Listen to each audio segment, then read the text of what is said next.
little like... We did it! We said 2 years, well, almost. At least we convinced people to come to Pontevedra. No, exactly. No, it's done. It's done. Now you just have to... It's gonna flow. Yeah, The wall is already let's down the hill. celebrate. No, just enjoy, celebrate.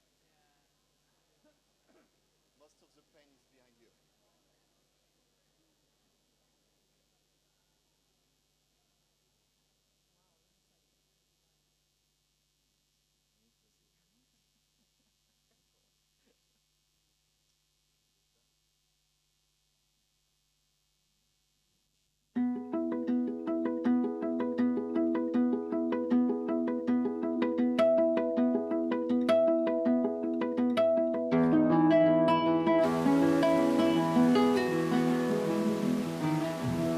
El cambio climático es por as persoas que contaminan e fai que o tempo suba de temperatura e que baixe de temperatura.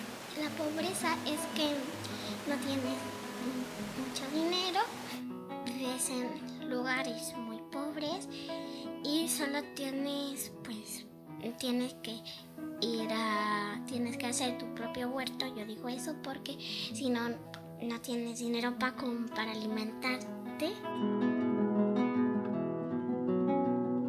Para no contaminar no tienes que comprar tantas cosas, dejarte de comprar y comprar todo el rato y después tirar, porque si compras una caja que te vienen muchos plátanos, puedes hacer algo con ella para guardar juguetes. Puedes beberte una botella de agua si es necesario, porque todos sabemos que en este mundo todos los humanos necesitamos agua. Ahora, no le digas al mercadero es que quiero 100 botellas de plástico, porque eso no te hace falta. No hacer tantas empresas de petróleo, no sacar tanto petróleo, porque el petróleo contamina y con el petróleo se hace plástico. Y el plástico contamina y el plástico pues tarda muchos años en deshacerse. No arrancar las hojas, ni la hierba, ni nada. Plantar más árboles en vez de talar más.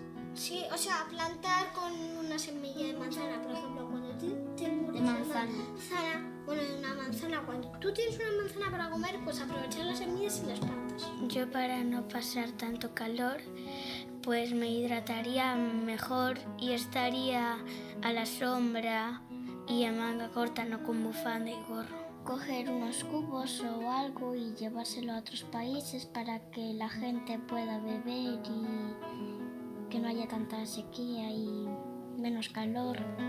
O como por ejemplo unos zumos, porque hay unos países que se les complica mucho conseguir zumo, entonces es muy difícil.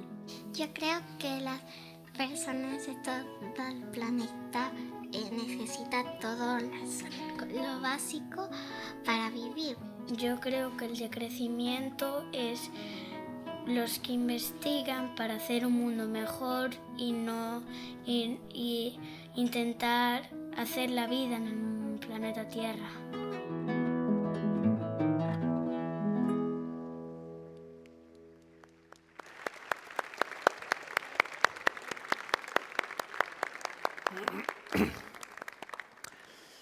Benvidas, benvidos. Welcome to everybody. For me, it's an honor and a big emotion to be here. I remember the first conference I attended as PhD students in Venice many years ago. And now I'm here on the stage. So for me, it's really great. First of all, I would like to thank the future generation of degrowth activists, possibly ecological economists.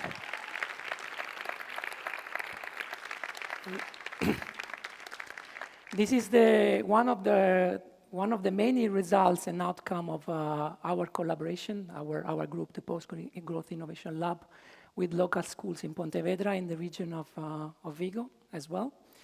And nothing. I would like to thank you, everybody, to be so brave to come here at the end of Europe, right? And to this very challenging weather. Everybody thinks that Spain is just flamenco and sun, and no.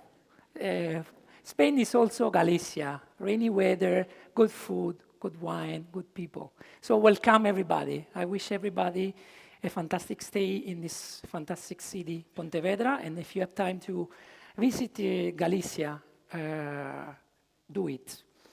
I think this is a really like a small victory for the movements, because I don't know about the other venues, but we managed to attract here 1,200 participants in this conference.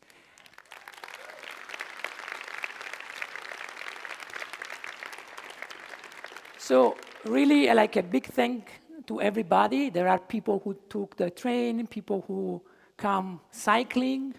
Thank you very much to everybody. And I also very proud because we are going to present in the next days around 950 abstracts.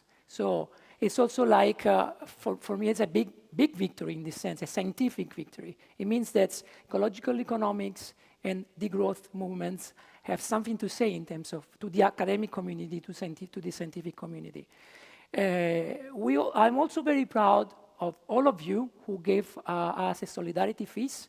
We managed to cover around 70 participants who are going to participate here totally for free, with no fees, and around 180 high school kids that will participate here in the conference. And this is also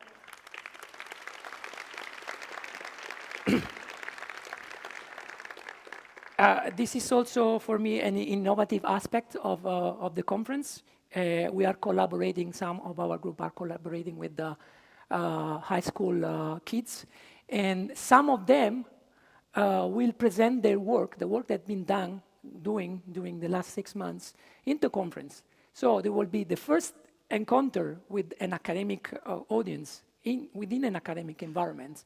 And the hope is that maybe a young girl or a young boy in the future will want to become a scientist, no? Possibly an ecological economist or a degrowth scholar or all the huge variety of scholars that we have here.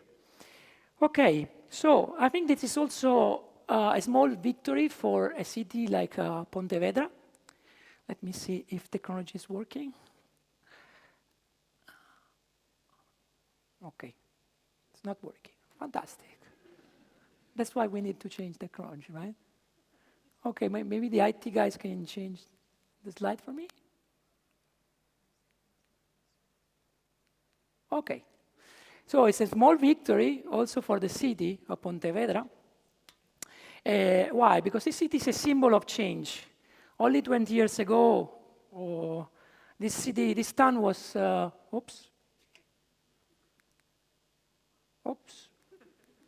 This town was full of cars, as you can see. Now it's really like an example of how it's possible to make a transition to a different models of mobility. There are still many problems, and there is still a lot of room to improve, but this is a start. And actually, when I decided to move here with my partners and my group to Pontevedra, the town really resounds the idea of Ivan Illich, ideal city, a city in which you can go everywhere by walking maximum 30 minutes, no? Also the idea of Fritz Schumacher, small is beautiful.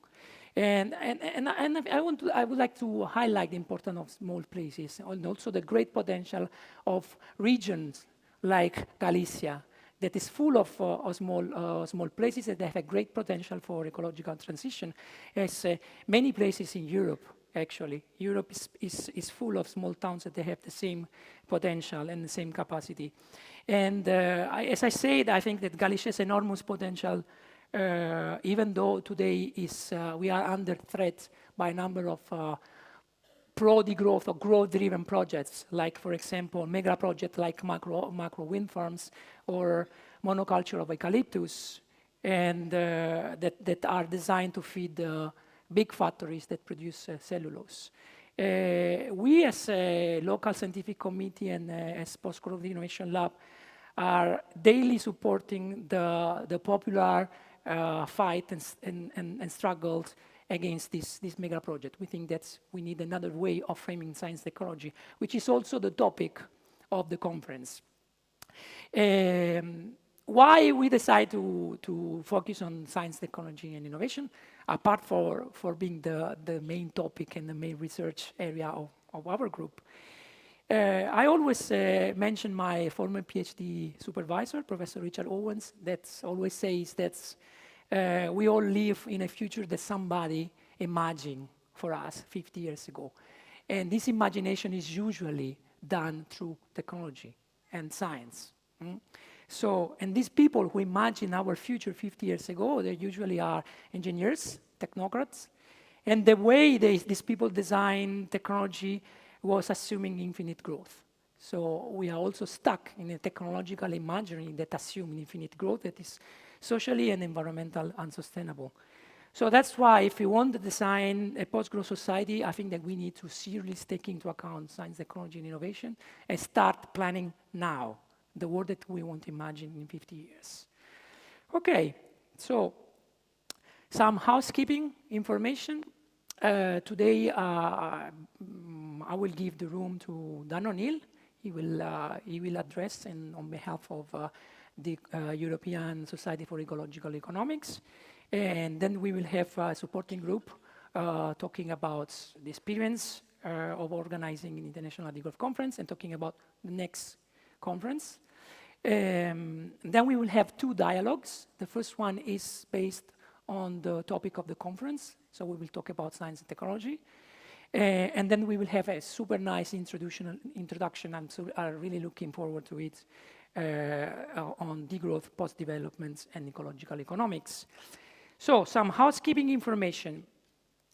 You know that we have this nice map. Okay, I keep doing wrong.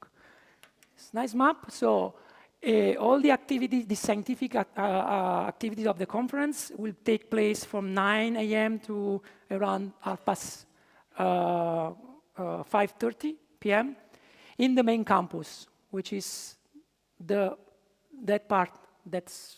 main campus of the University of Vigo in Pontevedra. All the location is 10 minutes walking from here. We will have a big tent for the plenaries just in front of the Faculty of Forestry. Some of you already been there. So the main plenaries will be there and also the food there. One word about the food. We really try to give you an idea of what's the richness of Galician tradition in terms of food. Here, Galicia is very famous for seafood, but in order to be completely inclusive, we decide to reinvent the Galician food in a vegan perspective, with a vegan perspective. So you will try different dishes coming from Galician tradition, reinvented without using any animals.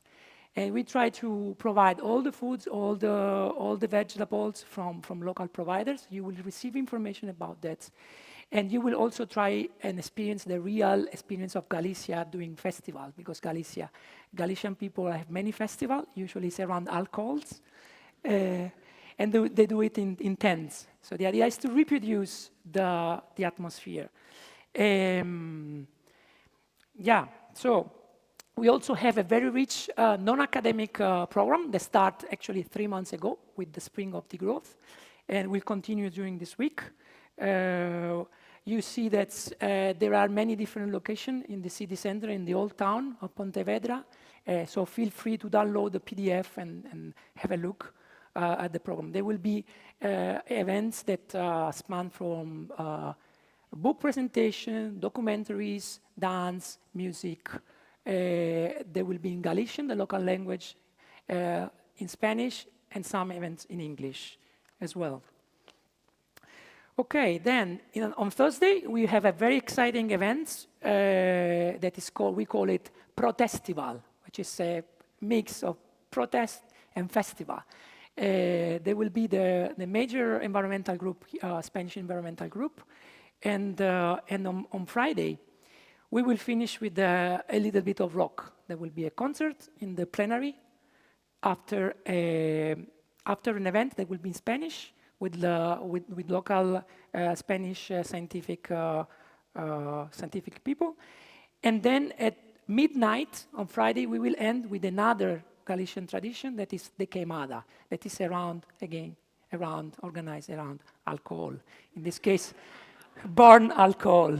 So if you stand with us until midnight on Friday, you will be able to drink a little bit, a shot, and to do some sorcery, because this tradition is around witches and sorcery and so on. So I don't want to do spoiler, so please bear with us until Friday. Okay, and important things, please be aware that all the location of the tents are located in a natural area. I know that's been raining, there was a music festival last week, so I'm not sure about the condition of the soil. Fortunately, I hope that it's going to stop to rain probably on Thursday, so it will be a little bit drier. But of course, be aware that this is a national space and a place of a huge biodiversity. Try to leave it better than we found it. Okay. Then you have received a little mug in your bag. Did you? Yes? Okay, this is a modern version of something that is called cunca in Galicia. That is just a mug to drink coffee, why not wine? And so I invite everybody to use this mug because there is also a symbol. There is also like a meaning attached to the mug. You will find all the information in the little QR, and we ask a local artisan to produce it. Finally, if you are in trouble or whatever you need, you see people wearing this nice T-shirt with our nice logo. So ask them. Finally, we have masks and we have free COVID test. If you feel unwell, please ask some of the volunteers to provide the COVID test. It's totally free. We don't have infinite numbers, but I think it's a matter of responsibility if you feel unwell to avoid any kind of contagious. And finally, I would like to close by thanking the organizing committee, the Ecological Society for the European Society for Ecological Economics, the supporting group, the Universitat de Vigo, the Consello de Pontevedra, the City Council of Pontevedra. I think that Annabella is there.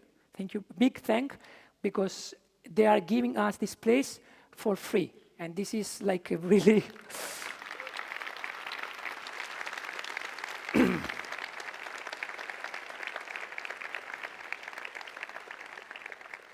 I think that having such a nice space for all the duration of the conference, this space is very requested.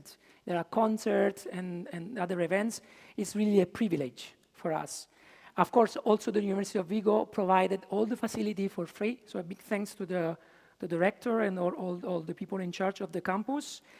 A big thanks to the voluntary team.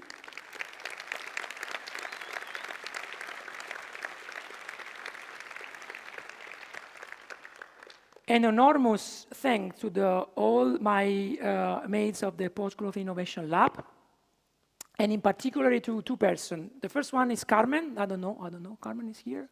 She's not here. But I would like to thank the most important person in this organization. That is Christina. Please, Christina, stand up.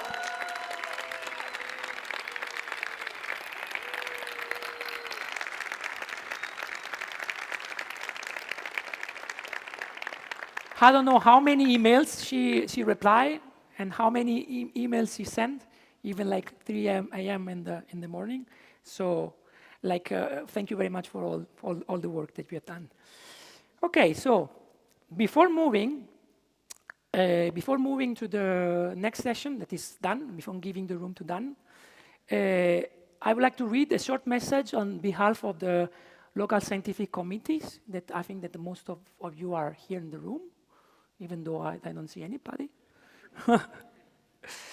Okay, so the message is the following. The committee wishes to express its horror at the ongoing genocide of the Palestinian people, at its solidarity with the Palestinian community in Galicia, that I know personally that is huge, as well as with the students' encampments around the world. And we will finish this moment with a poem that's one of our PhD students, Joe, is going to read now. And thank you very much for being here. I think that we will have a great week together.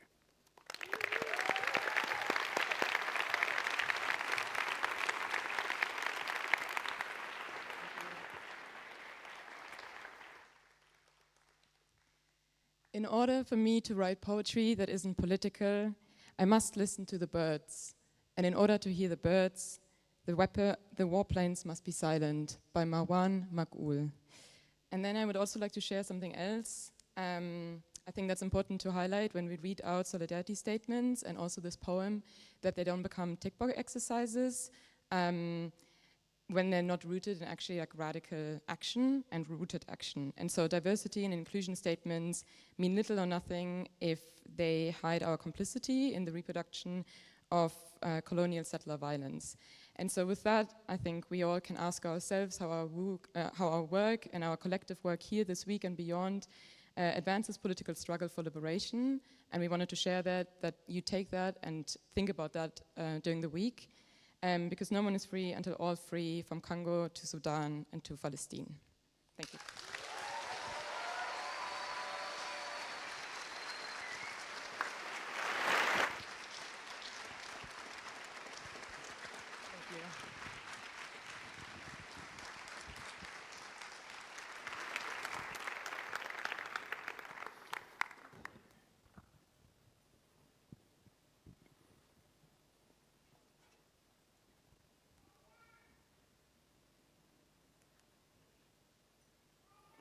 Checking, everyone can hear me. Do we have the slides?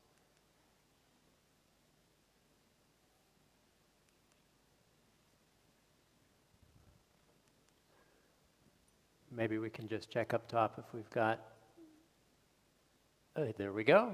Look at that.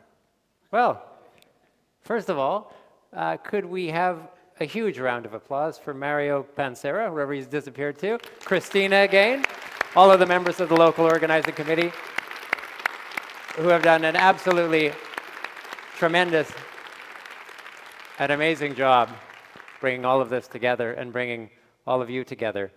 As someone who was at the first International Degrowth Conference 16 years ago in Paris, where there were only 90 people in total, it's 90 very committed people, of course.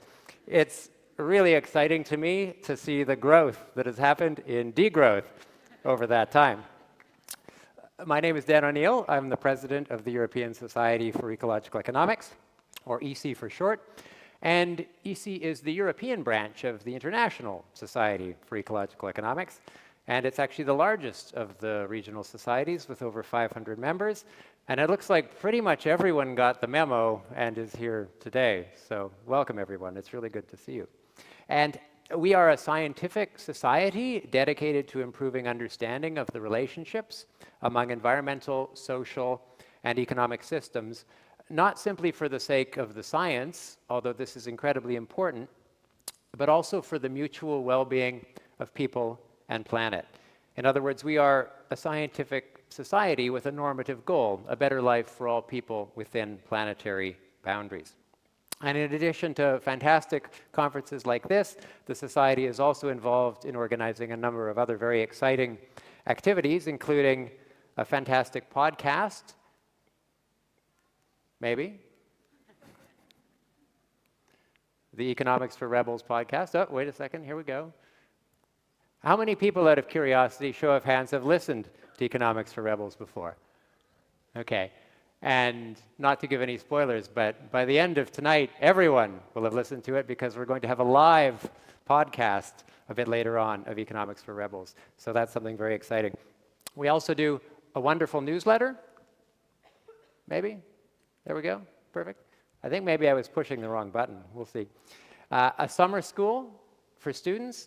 And we have a wonderful website as well and a jobs board. And in case anyone hasn't noticed, we're hiring at the University of Barcelona and other places as well. So do check that out. So if you're not already a member of EC, I would certainly encourage you to join. And on Wednesday from 4:30 to 6 p.m., we have the EC General Assembly. And this is pretty much exactly how I picture it. And it's not that far off, is it? So it's going to be quite an exciting event. it's an opportunity to learn more about the activities of the society and also to take part in some really exciting interactive activities that we have planned. So please do come together.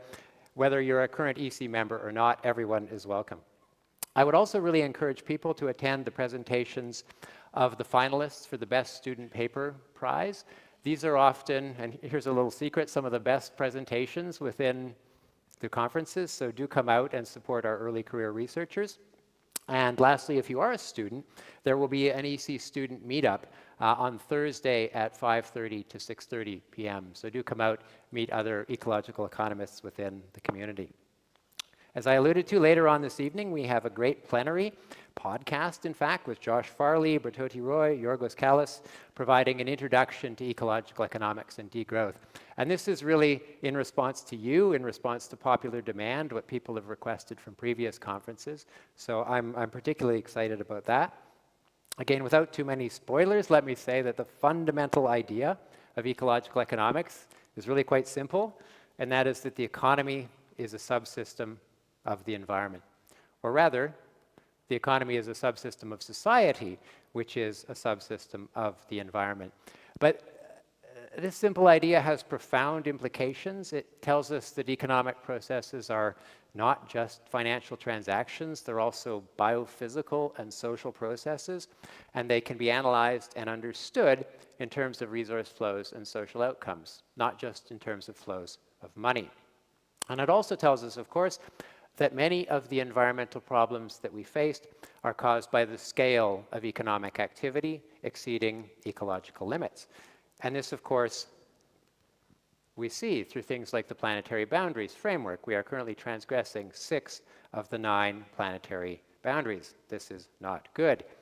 We need a process of degrowth in wealthy nations to reduce resource use to be within planetary boundaries. We need to shift our goal away from the pursuit of GDP towards the things that genuinely matter, like environmental sustainability, equity, and human well-being. Now, at the 2019 conference of the European Society in Finland, we asked participants the following question. What makes you an ecological economist? Give 3 words that come to mind. And what you see is the centrality and importance of degrowth here. There is a logic to having a degrowth ecological economics conference, and degrowth has become one of the core ideas in ecological economics. There are now a number of approaches that challenge the idea of GDP growth in wealthy nations, and these are increasingly being described under the umbrella term of post-growth. They include, of course, degrowth, a steady-state economy, well-being economy, donut economics, and many others. And although there are, of course, some differences between these, they also have some very important things in common. They all recognize the existence of environmental limits. They all aim to improve human well-being rather than to increase GDP, and they all propose a set of policies and institutions to manage an economy without growth. Within the last few years, there has been something of an explosion in the funding available for post-growth research, particularly from the European Commission. And you can see here some of the new European projects that have been funded just within the last year. And these are just the ones I'm aware of. And it's close to 40 million euros in research funding going towards post-growth. So again, if I contrast this back to the first degrowth conference, we can really see how degrowth has gained traction even within the European Commission. And last year, of course, the European Parliament hosted a major Beyond Growth conference in Brussels, opened by none other than Ursula von der Leyen, attended by thousands of people. Many of you are here today. Europe really is a leader here, and hopefully when the dust is settled from the recent European elections, we will continue to be. The theme of this year's conference is science, technology, and innovation beyond growth. And this theme could not be more important or more timely. Over the past few years, there's been a huge increase in the capabilities of artificial intelligence. And this really entered the public eye with the release of ChatGPT 3.5 at the end of 2022. Now, I'm going to let you in on a little secret that probably won't remain a secret much longer. My background is originally in physics and computer science, but 20 years ago, I left behind a career in AI development because I didn't think it had much of a future. Sometimes we guess wrong, right? I chose instead to focus on much more immediate priorities, the environmental crisis, problems like climate change. And I think this was the right decision at the time, but I now think that anyone who is concerned with the long-term survival of humanity on this planet needs to look seriously at what's happening with AI. Advances in artificial intelligence are occurring at an astonishing rate. And according to a survey of close to 3,000 computer scientists, the chance of unaided machines outperforming humans in every possible task was estimated at 10% by 2027, that's 3 years from now, and 50% by 2047. As the physicist Albert Bartlett once famously said, the greatest shortcoming of the human race is our inability to understand the exponential function. This is very familiar to ecological economists, and the size and capabilities of AI systems are growing exponentially, and I don't really think there is an appreciation among the public about how quickly things could change. The IMF recently warned that AI could exacerbate the next economic crisis, given that most job losses due to automation actually happen during an economic downturn. According to the IMF, 30% of jobs in the global north are at risk of being replaced by AI. So we really need to better understand how technologies like AI will affect post-growth futures. Is AI just another technological tool that will eliminate some jobs while creating others, or will it fundamentally change our societies? AI tends to perform poorly when faced with novel events because it doesn't have the training data. So how will it respond to post-growth if everything it's trained on is pro-growth? Now, as an aside, I recently used the AI tool Udio to write a cheesy little song about degrowth for our research project, MAPS, at the University of Barcelona. Seems like a few people might have stumbled on it. And this was a very interesting exercise for me as an amateur musician. The most challenging part was actually not creating the song and the music itself with the AI tools because they're so powerful now, but creating the album cover. In the spirit of degrowth, I wanted a snail descending down a graph, but the computer said no, there had to be growth. Every image it produced showed the snail happily climbing up the curve. It wasn't until my 15th try and a lot of very sternly worded prompts that I finally got a cover with the snail going the right way. But as you can see, the computer's still stuck in an arrow here, pointing upwards in case I wanted to change my mind about the whole degrowth thing. Do you want to hear the song, or a little bit of it? All right, maybe just the first minute or two. I warn you, it's pretty cheesy.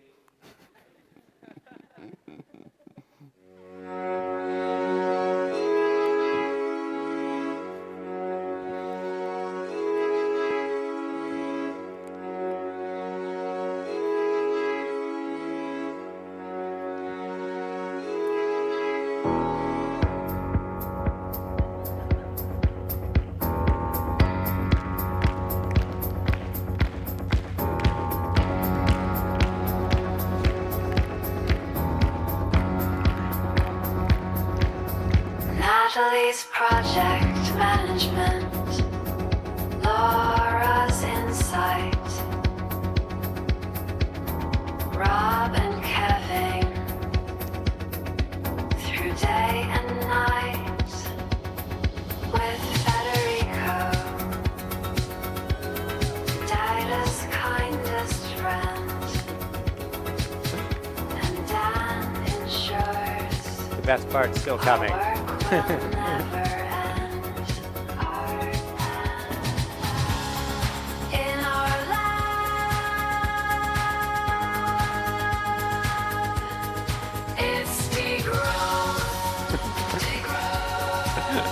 With the MAPS project in our hearts, the future we design in graphs and charts and graphs.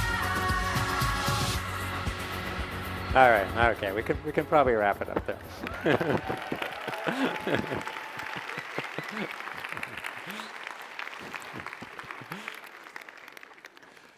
So it's a trivial example in some ways, but this image here, or the previous ones, it shows how institutionalized the idea of growth is within the data being used to train these ever more powerful models.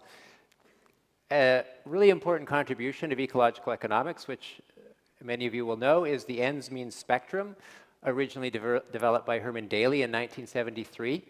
And Daly used this spectrum to illustrate how economics was treating growth in GDP as an end in itself. Growth for the sake of growth, rather than as just one means to an end.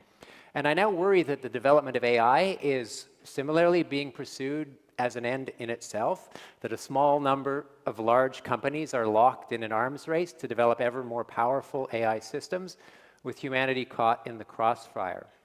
And AI can certainly help us achieve societal goals, but we first have to set those goals as a society. The goals have to come first.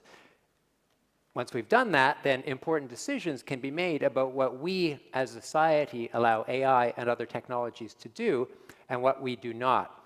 For example, how can AI be used to complement human capabilities rather than to replace humans in doing the things that bring joy and meaning to our lives? How can we ensure that the benefits of AI are not greater than its costs? And if we don't want to leave things to the roll of a dice, then we need to start with the end goals that we want to achieve as a society. Something like sustainable and equitable human well-being, or the donut of social and ecological boundaries. And once we have these goals firmly established, we can work to ensure that new technologies help to achieve them. And I think one point that sometimes gets lost is the importance of technology to post-growth. And this goes right back to the 1972 Limits to Growth report. Within the Limits to Growth report, the stabilized world scenario was the only one that actually avoided collapse. And this scenario is famous because it included a stabilization of industrial output and a stabilization of global population.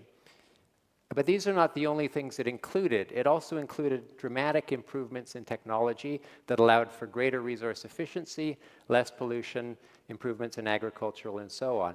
So on their own, neither abandoning growth nor improving technology were enough to avoid collapse. Both of these things were required.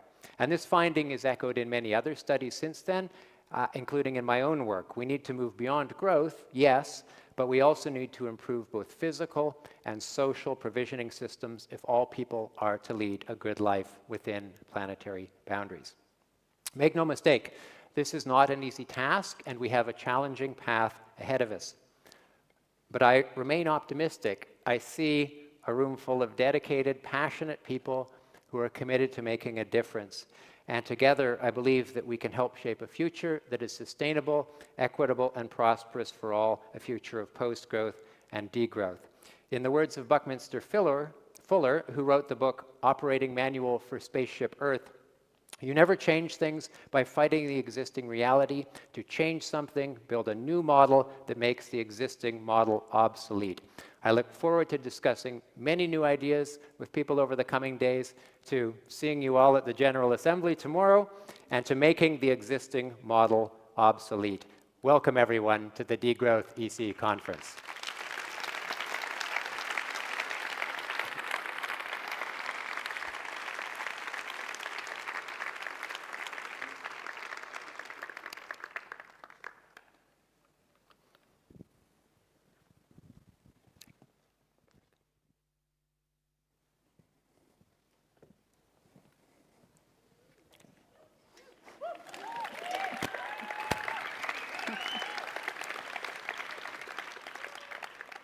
Hello, everybody. I am Vincent Liéger from the International Degrowth Conference Support Group, and I am very happy to be here tonight with Brototi Roy.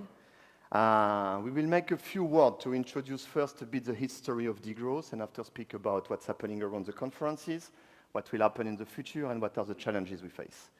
First, a small history of degrowth. So the ideas behind degrowth are already very old. Already in the 1970s, we were speaking about it. But in 2002, we got the great idea to reuse the word décroissance in France, which was first used by André Gorz to criticize capitalism and the possibility to keep on going with infinite growth in 1972. And later by our good friend, Jacques Greenwald, who is in a bad health, and I send my greetings to him, who translated the work of Nicolas Georgescu-Roegen and gave the title Décroissance. But the idea to use degrowth, décroissance in 2002 as a political slogan was mostly motivated by the necessity to find something not to be co-opted by the dominant system. Green, social, convivial washing is everywhere, and 22 years later, unfortunately, this intuition was right. And degrowth is difficult to co-opt by the dominant system because it really attacks in the heart of the religion of this dominant system, which is growth. First, degrowth was mostly an activist political movement. It started maybe with François Schneider, who I saw arriving with his daughter, who made what he called donkey research around degrowth, walking all around France with a donkey and open conversation about degrowth to people he made from one village to another one, and very soon joined, already in the early 2000s in France, by hundreds, maybe thousands of young people and people who were interested with the questions we put on board. After we made a political movement, degrowth was translated into Spanish, into Italian, and in 2008, and it was strongly criticized in France, in particular by Professor Serge Latouche, who also is facing bad health, and I send my greetings to him. He was a bit worried about organizing a degrowth conference, an academic degrowth conference. First one took place in Paris. I think he asked interesting question about the danger of such a conference and to go back to academics, but it was a good idea to do it. And after 2008 International Degrowth Conference in Paris, we had Barcelona with research and degrowth with John Martinez-Allier, and I want to send my greetings to him as well. We had Venice, we had Leipzig, we had Budapest, we had Malmö, we had in-between regional conferences like Montreal, like Mexico City, the conferences of the European Parliament, what we spoke about already, and Manchester, Vienna, The Hague, unfortunately in the time of COVID, which were online or partially online. And we were back last year in Zagreb, and again today in Pontevedra, and I would like to thank, in the name of the Degrowth Network and the support groups, the local organizing committee in Pontevedra, Mario, Christina, who makes a wonderful work.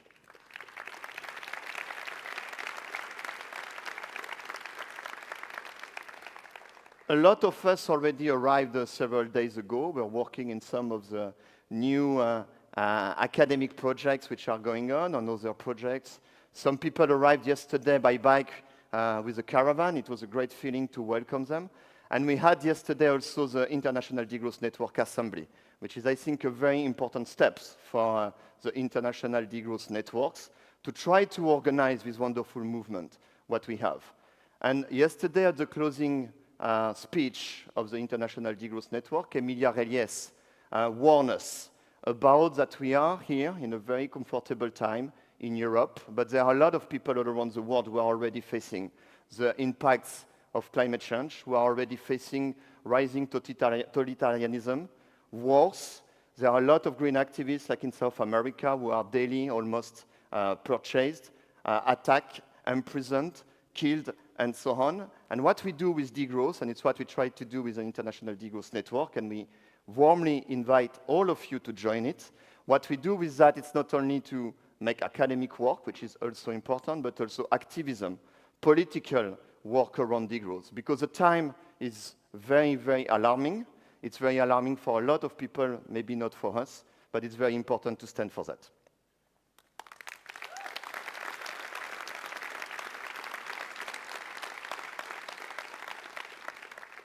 To be honest, I was a bit disappointed by the level of participation at the assembly yesterday. There were around 150 people. We are 1,200 to participate to this conference.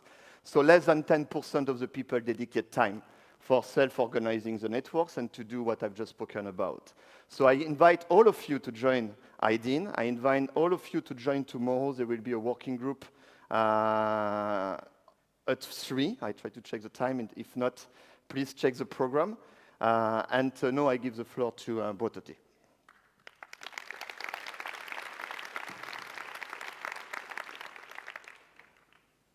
Yes, so to once again stress really how important it is to be part of the International Degrowth Network. They have been organizing it for the last 1 year. There are different circles, there are different ways of organizing and collective decision making.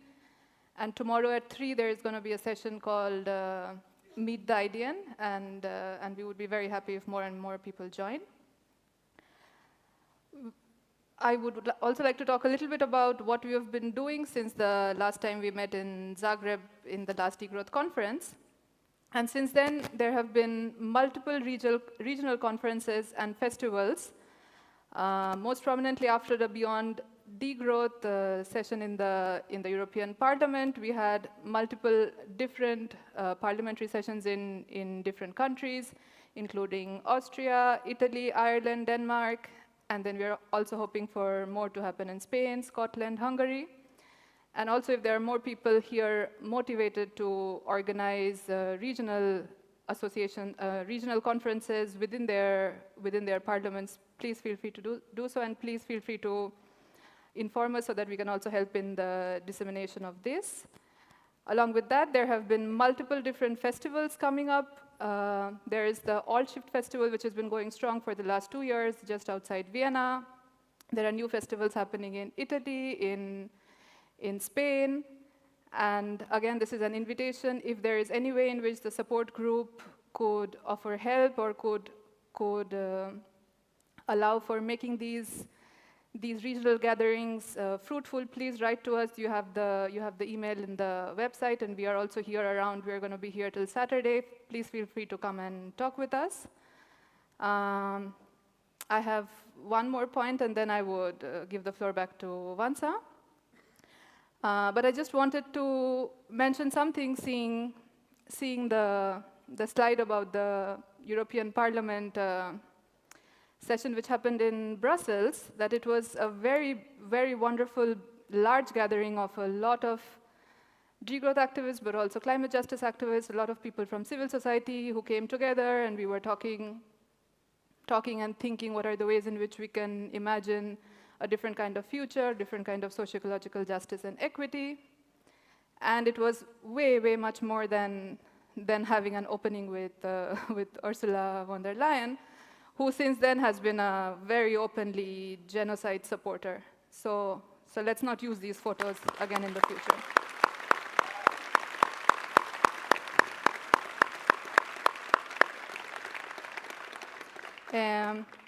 And although this is the opening of the conference, we would also be very happy to let you know when and where the next conference is happening.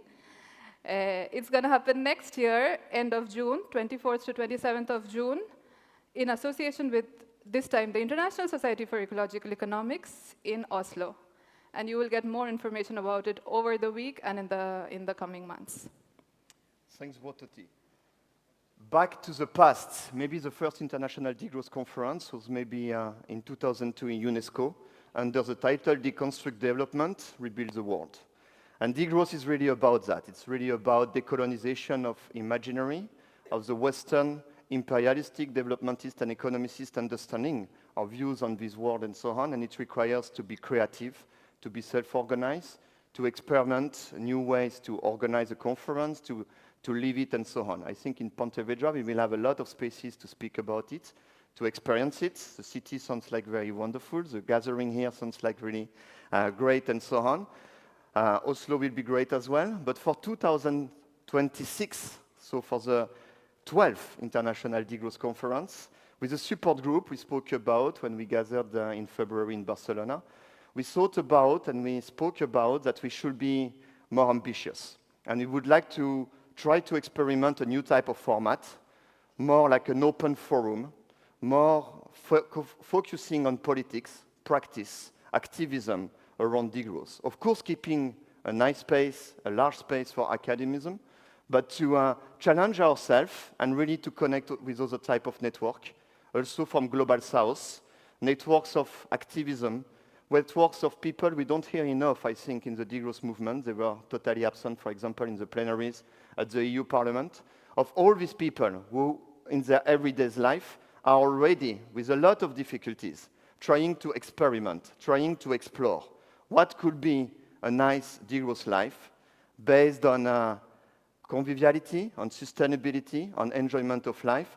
Try to experiment really alternative ways to deal with techniques through low-tech, agriculture through agroecology or permaculture, new type of democratic dimensions and so on.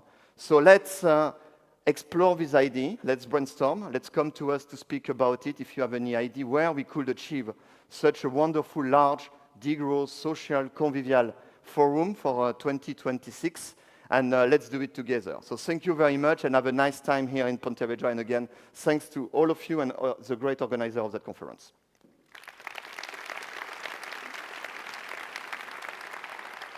And one more thing. One more thing. Thursday is the Global Degrowth Day, and the organizers here have been organizing lots of different things, including a session on making posters, and at 9 o'clock there is going to be the Global Degrowth Day celebration in Park Almeda. Please, we would be very happy to see many of you there. Thank you. Thank you.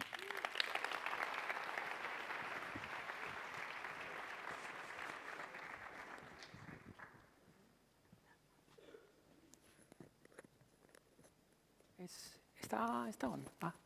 Okay. Okay. We are going to stop 10 minutes just in order to prepare the following panel. I see that there are some places that are empty and there are people like waiting outside. They couldn't enter. So maybe in this break we can rearrange the space because I don't want anybody to keep outside, to stay outside. Okay, so bear with us 10 minutes and then we will start with the first panel, okay?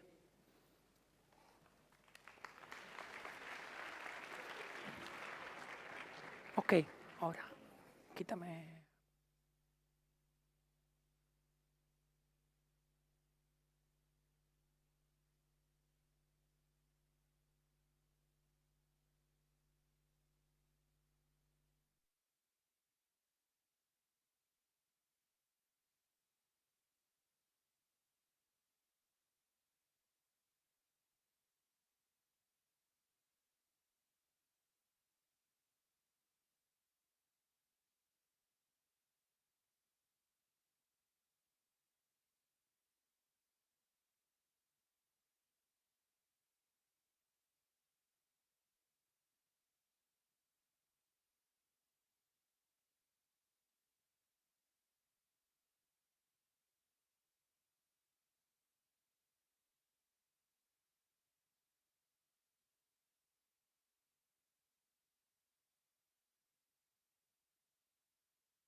So let's try to optimize the space. There were people like waiting outside. Okay, so we move on. We have a first dialogue. The dialogue will be chaired by a member of our group, the Post-Growth Innovation Lab, Tess Doezema. And after that, we have the second dialogue. And just a quick reminder, after the second dialogue, we will offer a dinner with the cocktails. Here, in the space here and in other spaces, you will be instructed by the volunteers. And then after the cocktail, we will have music here, concert.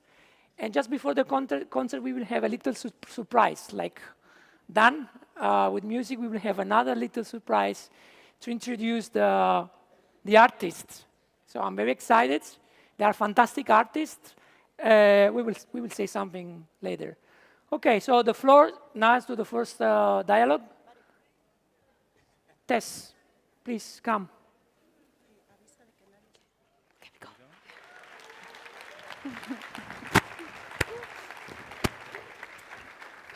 Just one thing, please don't sit in the stairs, because otherwise we will have problem with the people who are managing this building. Okay, we don't want to alienate them.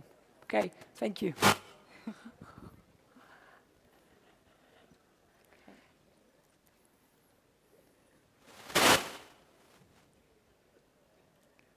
All right.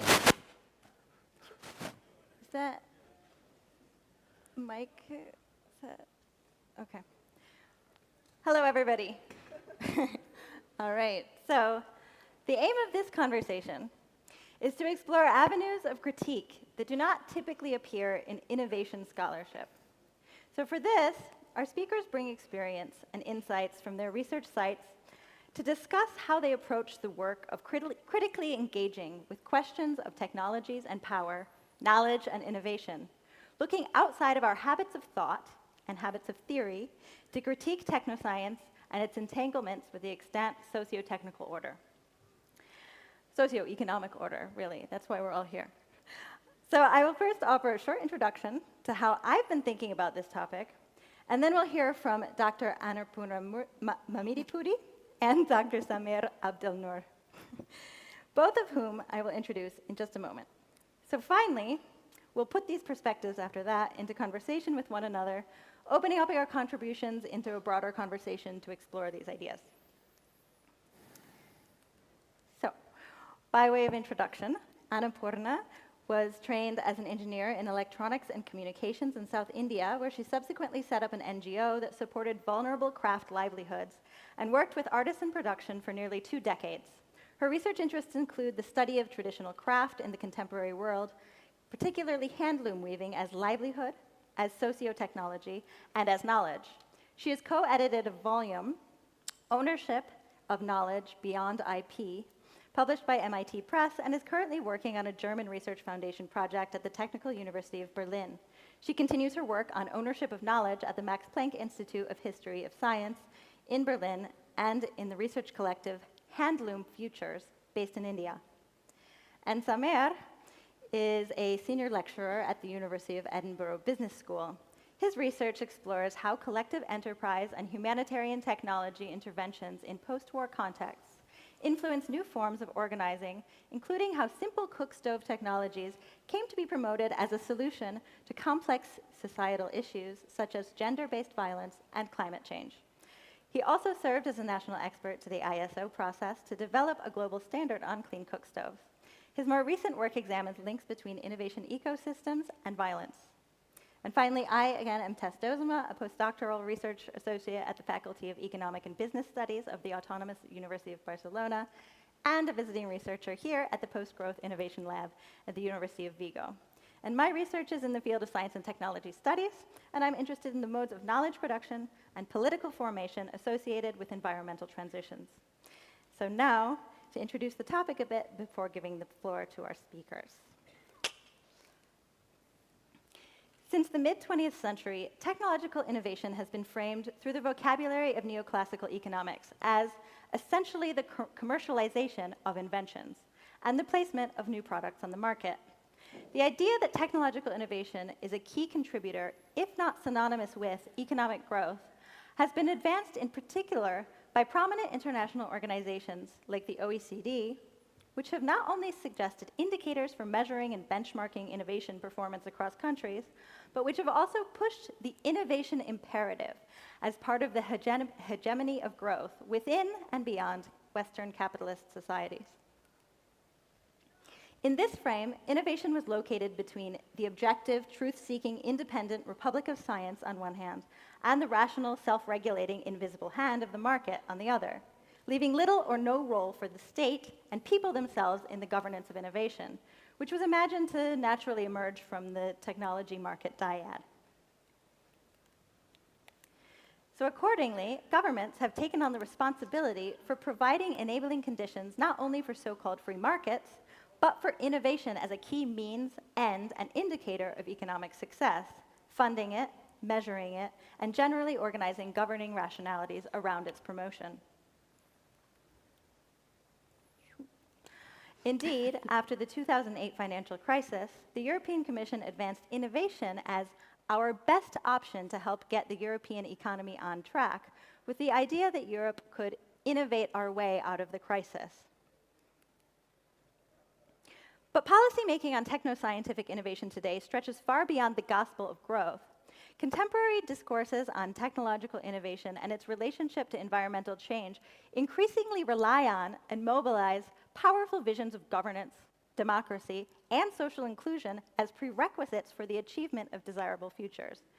Innovation today is framed as needing to be equally productive of good environmental futures and corollary forms of social well-being, achievable through the right modes of governance.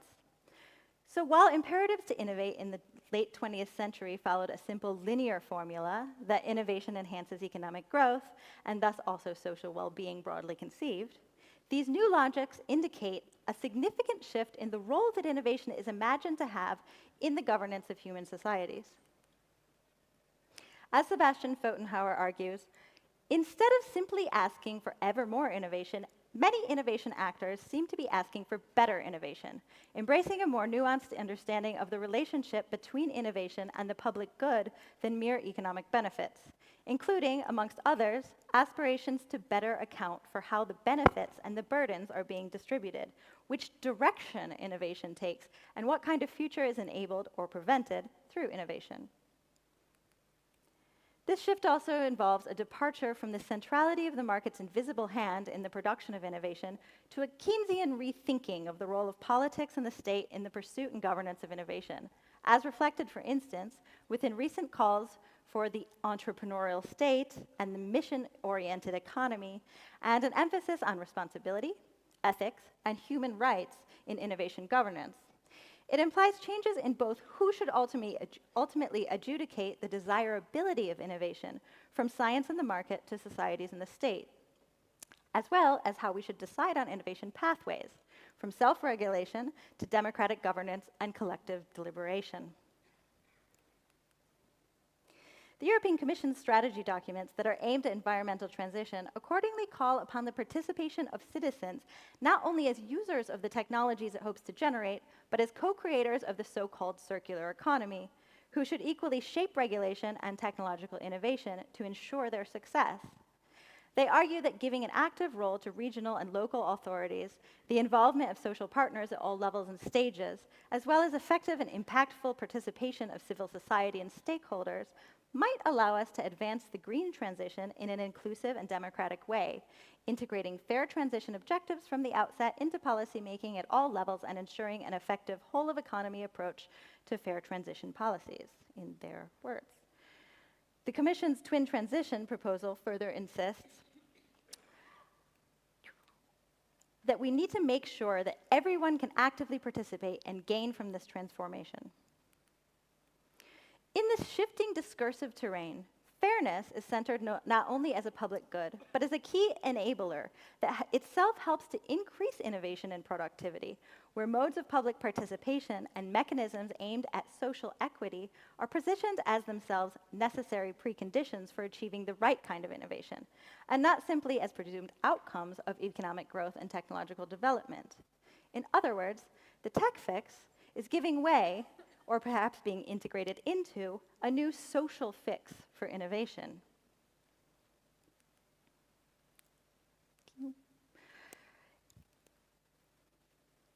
In this shift, we see many of these kinds of interventions, the kinds of interventions that degrowth scholarship advocates for, especially more democratic participation to guide innovation in particular directions, being taken on board into governing decisions that still, at the end of the day, also position growth as desirable and necessary. Taking these changes in imperatives on innovation and its role in the achievement of the public good seriously invites us to reconsider the tools and techniques of critique we bring to these issues and the spaces and topics where we look and intervene with the aim of facilitating systemic change and ways of being together in the world in pursuit of human and planetary flourishing. Such critique might go beyond delinking innovation from growth agendas to questioning the equally powerful link between innovation and visions of democracy and good governance established in policymaking today, inquiring as to how both might be ripe for collective reimagination. We might also do well to critically appraise the formulations of directionality for innovation that are currently being institutionalized, as well as how democracy and inclusion are being actively constructed in particular ways in the process. In which spaces is inclusion valued and promoted? What are the tacit boundaries and limits to that inclusion? Further, which spaces do inclusion and fairness fall outside of the frame and indeed get actively undermined? So, as I prepare to invite Annapurna to take the floor, I would like to return to the question that I posed to my interlocutors here and hope might also prove helpful to think with over the next few days of this meeting. How might we look outside of our habits of thought and habits of theory to critique technoscience and its entanglements with the extant socioeconomic order? And what critical approaches to innovation can we mobilize to think with and for degrowth? Annapurna. Thank you.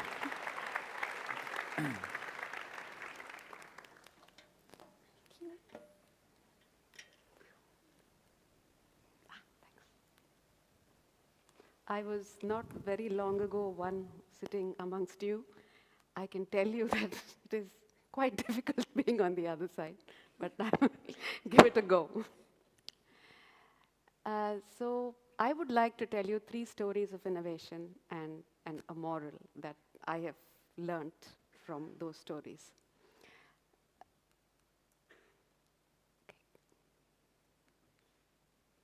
Okay. A lot of STS scholars would be familiar with this case. It is the case of how the bicycle developed into the cycle that it is now. And while we think of technological innovation as something that improves with time, that the latest is really the best, what we see here is that we have moved from one particular cycle that required you to have fairly athletic capabilities into what is called the safety bicycle. And it looks like the trajectory has actually moved backwards rather than forwards into the cycle that we have now. So the question that raises about technology and innovation is the latest really the best? And what happens when you make a mistake and you want to go back? And does this trajectory of what comes next is always going to be best? Will that really allow us to make that movement backward in the idea that we have about innovation?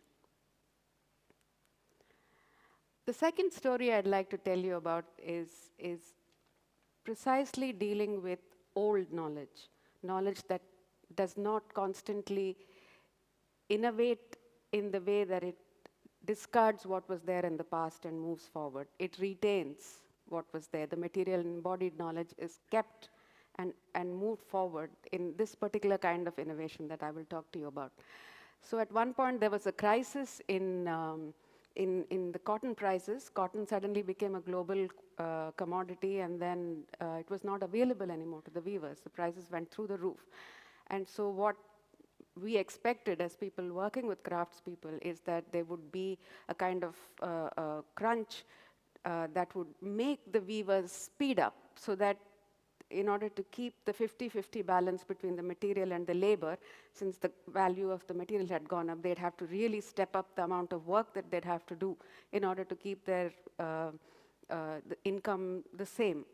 But what was interesting is that we found that at that point, they actually moved backward, which is that they slowed down to an older technique, and that's what you see. That's a technique called jamdani from the 1850s, a piece of cloth from the 1850s. And from making that very plain fabric, they started making these very elaborate patterns. Now, what is interesting about this is that it would normally take a weaver a lot of time to learn all the different things that he needs to calculate in order to make this pattern. And what we found was that the computer had actually entered the socio-technical ensemble, but the computer was being directed by the weavers, and it was not the technology that was driving the patterns, which means that which as we got to understand, so you can see the weaver at the end, and then there is the jacquard machine, punching machine, and then there is the computer, and there is the computer programmer working on his mobile phone. And the reason that this could happen was because weaving is basically has a digital interface. It resolves around the XY line, much as the computer does. So it was not very difficult for the weavers to read the conceptual logic. And what they then did was they took the functions that you see with the red arrow, making the design, making the graph for the design, making the setup for the loom, the layout, wages, price, and the changing to the next design. All those were speeded up using the computer, but the weaving itself slowed down. So you had a system where many functions speeded up so that some functions could speed down, could slow down. So this is the kind of innovation that they came up with to keep their livelihoods going in the market. So what this tells us, what I would then move on to would be that, well, you don't have the individual weaver who is innovating. You have a system, you have lots of people who are doing the innovation, and multiple sites of innovation. It's not just one guy leading the pack, but they all have to work with each other. And, and they all have their own technologies. So what happens is, what is at play is a kind of a distributed knowledge system. And because everybody has a bit of the pie, there is distributed wealth. So as you iterate around the system, you are basically making sure that a little bit of the money sticks in each of the hand that the material passes through. So it's not an accumulation of wealth that has to be distributed, but it is actually distributed knowledge and wealth that is functioning. And to my third story is, we tried to weave what is called the ancient meander. That is the pattern that you see in the third slide, third picture. It's a pattern from ancient Greece, and we wanted to have it woven by weavers in India to show that this was actually something that was made by the loom, even though there is no archaeological evidence that says that there were fabrics that were made like this. This pattern is usually seen on pottery. So we got all these different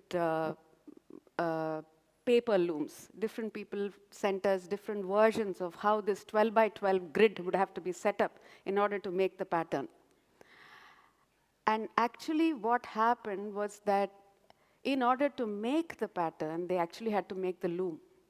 And Odelu, the weaver that you see in the middle, looked at the sample and said, well, if somebody has woven this, I can weave it, because the loom is one. And he gathered together all these different people who had different capabilities and actually sat down and made the loom and made the fabric. And this is the fabric that he made. And if you look at it, this is what I mean about material literacy. The abstractions don't capture what this cloth does, which is that just by changing the order of treadling and the order of the black and white weft, you can have very different patterns emerging. Now, this is interesting because if you tried to speed this up using a machine, you would still go so slowly because you'd have to change it every time that it wouldn't be worth making on the machine. It's much better to do it by hand. And then what we did is, once we have that kind of knowledge, then it's very easy to, you have the confidence that weavers actually know, then you put them in touch with each other, and they're so we had a conference where we had 300 weavers, 72 looms, and there was no role for the scholar because they talked to each other, they had a language, they could communicate the mathematics and the algorithms. So I want to end with this slide. Basically, what I want to say is that the science economy contract that we have today is something that predisposes innovation towards quantitative growth. So we are talking about different kinds of innovation, we are talking about better innovation. But there is something about the way we think about innovation that predisposes it to one kind of quantitative growth. And for example, value for the new creates material obsolescence and waste. It leaves people like craftspeople behind. It fixes a knowledge direction. So it's as if knowledge always has to go forward, and then it links it. The technological direction is also linked to the growth direction. It's as if without better technology, you cannot have better growth. Speeding up is seen as the opposite of slowing down. More is better. That means it makes growth a quantitative value. You have to have more and more. So if you speed down, that's bad. Then you're not going to have growth. Technological innovation is individual, done by the scientists. Societies and cultures are collective. And this kind of thinking sets individual growth against the collective's growth. So the individual can own knowledge as a property, but collectives only can have culture. Knowledge is abstract naming of material practice. You have to draw those graphs. If you don't draw those graphs, you don't know actually the logic of weaving. Just because you can make it, it doesn't mean you know anything. Can you draw the graph? That's when you know. This is the kind of idea that science propagates. And what it does, it takes the knowledge away from the bodies, and it makes it ownable as property. Because now it's in a book, or it's in a paper that you can start transacting in the market. So this is how you've linked innovation already to the economy. And finally, innovation is about success in the market. And if innovation is success in the market, then it privileges the economic function of innovation far above any other function. So what I would like to leave you with is, when we think about decolonizing the way we think, and we talk about decolonizing science, structurally, there are some inbuilt biases into the way we understand technology and its progress and its link to economy that has to be deconstructed if we have to succeed in decolonization. Thank you.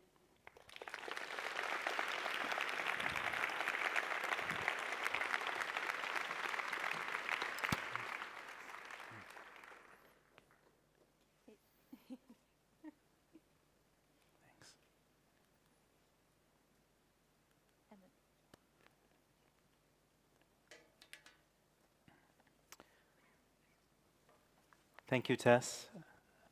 Annapurna. Thank you, Mario, for the invitation, Christina and others for their work to make this happen. I'd like to, if I can, reformulate the title slightly for my presentation, from science and technology in the era of colonial capitalist expansion to degrowth in the era of genocide. Why? Because innovation, technological advancement, and indeed growth are intimately connected to the mass industrialized slaughter and dispossession of Palestinians, not only over the past 256 days, nearly 9 months, but over the past 76 years. They are also implicated in violence elsewhere, violence that our privilege too often enables us to ignore. As I'll aim to argue with reference to the ongoing genocide in Gaza, that this violence is a product of colonial legacies reproduced through contemporary manifestations of coloniality, underpinned by the very concepts of innovation and growth that many of us seek to critique in our work or even harness for alternative futures. Many of us here know that the history of modern nation building and innovation are indistinguishable from war and settler colonialism. Just one example is Silicon Valley, which exists on unceded territory of the Ohlone and other First Nations peoples. the companies that formed Silicon Valley's foundation, for instance, Fairchild Semiconductor, now on Semi, Lockheed Missiles, now Lockheed Martin, and Varian, just to name a few, were quite linked to the Pentagon and military industry contracts. And of course, the backbone of the internet, as we know it, is built on military infrastructure. Examples are not only historical. Just as IBM's German subsidiary sold technology to the Nazi regime, aiding in the Holocaust, today big tech is selling AI, cloud computing, and other technologies that are used in controversial surveillance systems and autonomous weapon systems, often to states engaged in violence, including genocide. An example, some of you may know, is Project Nimbus, the $1.2 billion US contract that was signed in 2021 between Google, Amazon, and Israel for building AI and cloud computing infrastructure and services for the Israeli state, Israeli military, and Israel's leading state-owned weapons companies deeply complicit in genocide. The contract affords Google and Amazon absolutely no oversight in knowing how their technology is used, nor does it allow them to withdraw from the contract in the case of human rights violations. That the Israeli military is already utilizing cloud computing and AI-generated kill lists in this genocide through projects called Gospel and Lavender, which investigative journalists in Israel have referred to as a killing factory, suggests the likelihood of implicating Google and Amazon in this genocide. The ICJ ruling on Israel of plausible genocide against Palestinians, and the ICC's application for arrest warrants against Israel's leadership for a number of crimes, including the crime of extermination, is an alarm bell that demands persons and entities directly complicit disengage and divest. But this isn't such an easy task.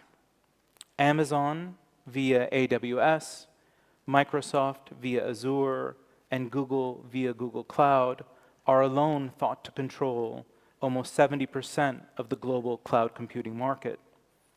Over 4 billion people use Google's search services weekly. Amazon operates in over 180 countries. Firms celebrated as enabling positive economic and societal futures are intimately and inseparably tied to weapons of mass surveillance, domination, war, genocide, and increasingly they will be so. At this point, I'd like to turn to two metaphors of innovation and violence in Palestine, with the case of Palestine, to help us explicate further the links between innovation and militarism. And these metaphors are the metaphor of the laboratory and the metaphor of the ecosystem. And it's my hope that these metaphors will provide a means to highlight the role of science and technology in colonial capitalist expansion, as well as the impossibility of enabling degrowth without demilitarization. The laboratory.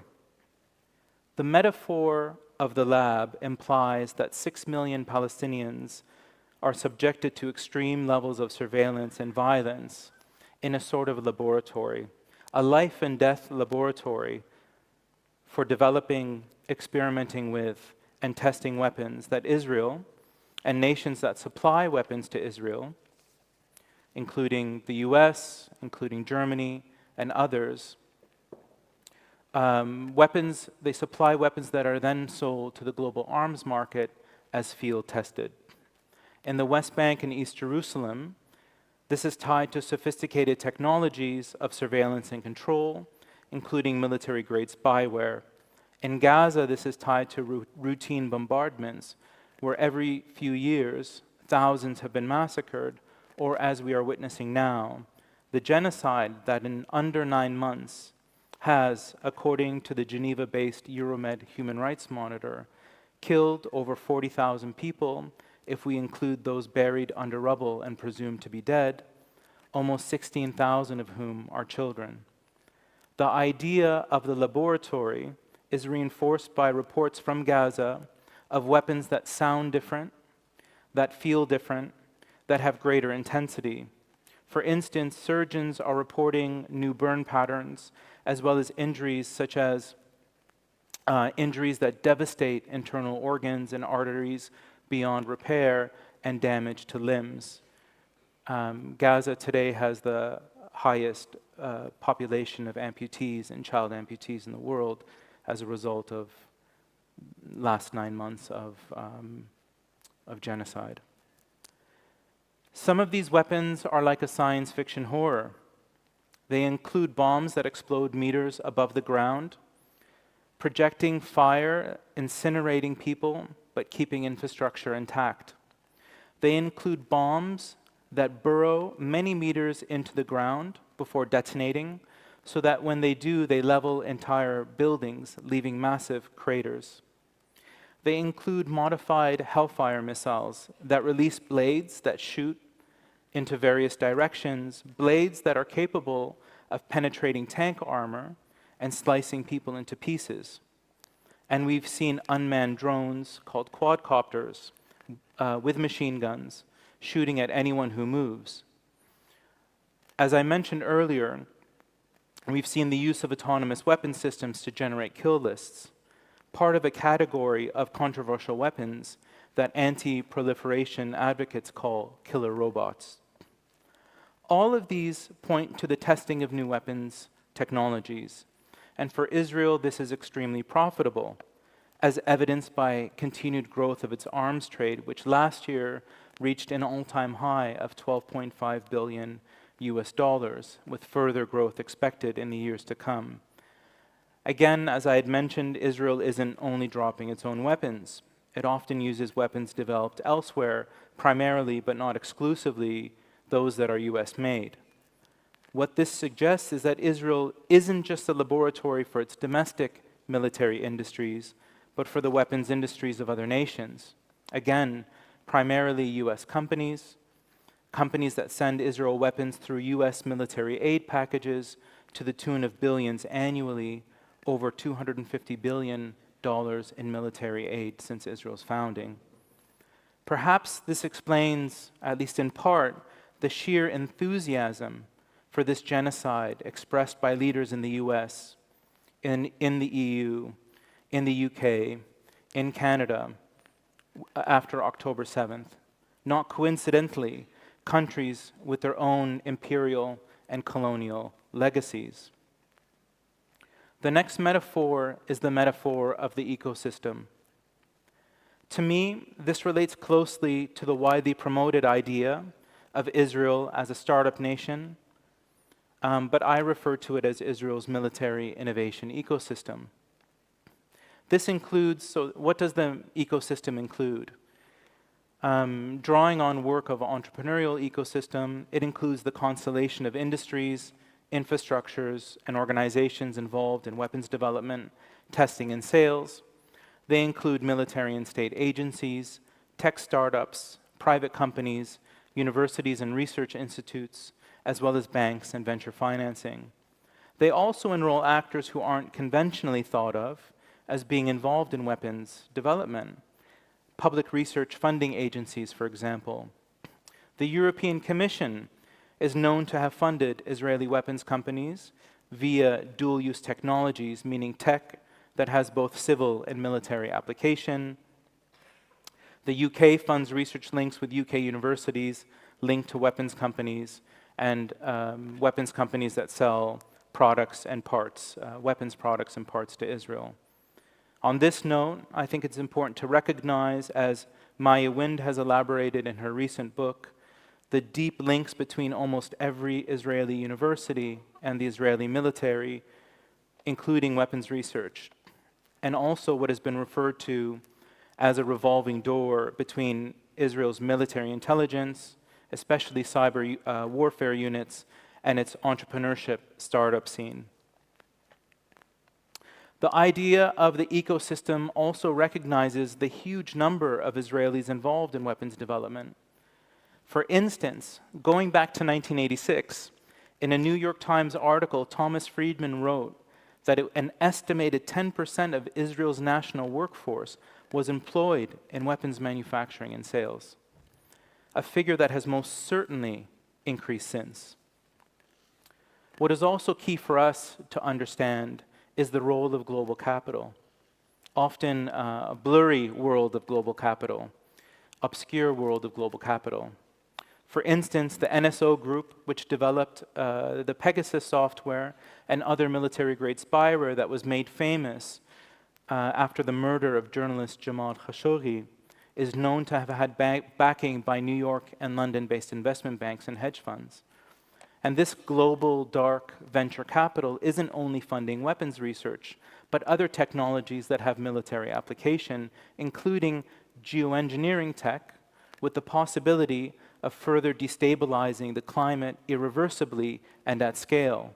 An example being Stardust, an Israeli startup that plans to conduct outdoor stratospheric aerosol injection and with specific plans for military engagement.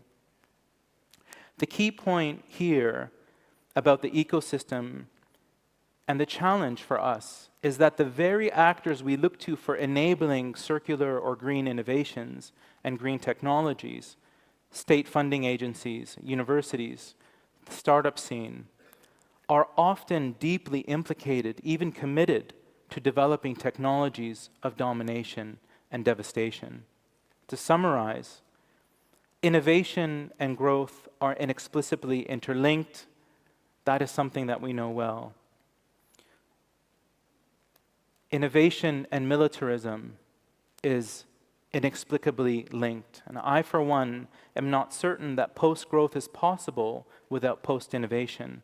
And I am convinced degrowth is an impossibility without mass demilitarization.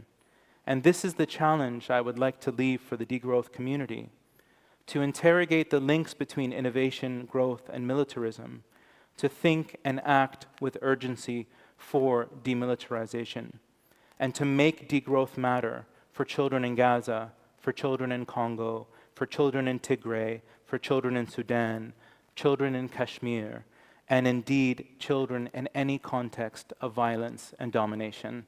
Thank you.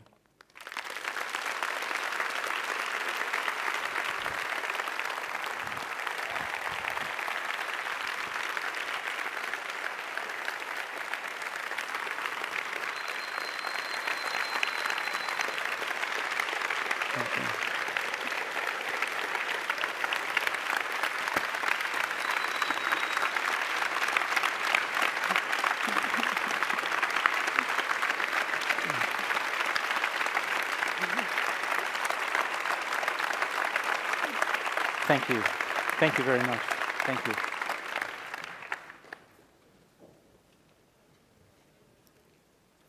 Thank you, Samer.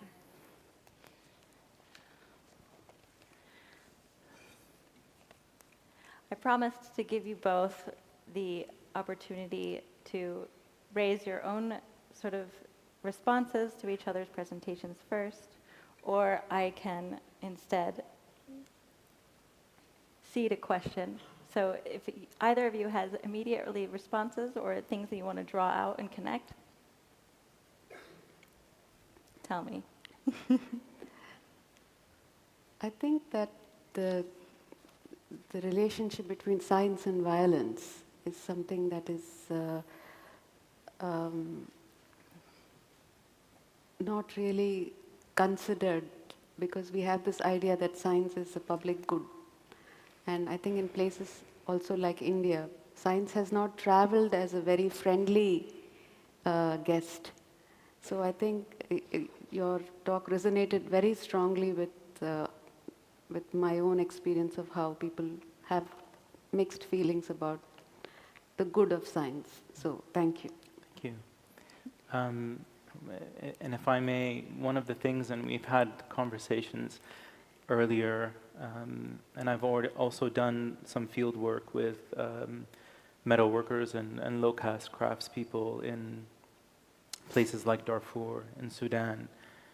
And I think when you speak about a historical embodied knowledge and creativity, I think for me, when I think of this idea of post-innovation, because of so much of the normative baggage and the broad window under which technological advances happen that have, including such as dual-use technology that has civil and military application. It raises a lot of questions about innovation, but I think to ideas of knowledge and creativity and embodied knowledge as possible and quite viable substitutes for how we think about innovation. And of course, knowledge and creativity underpin concepts of innovation, but are not necessarily linked to growth and scale. And so I was really struck by the strength of articulation that came across the three stories that you told. I think that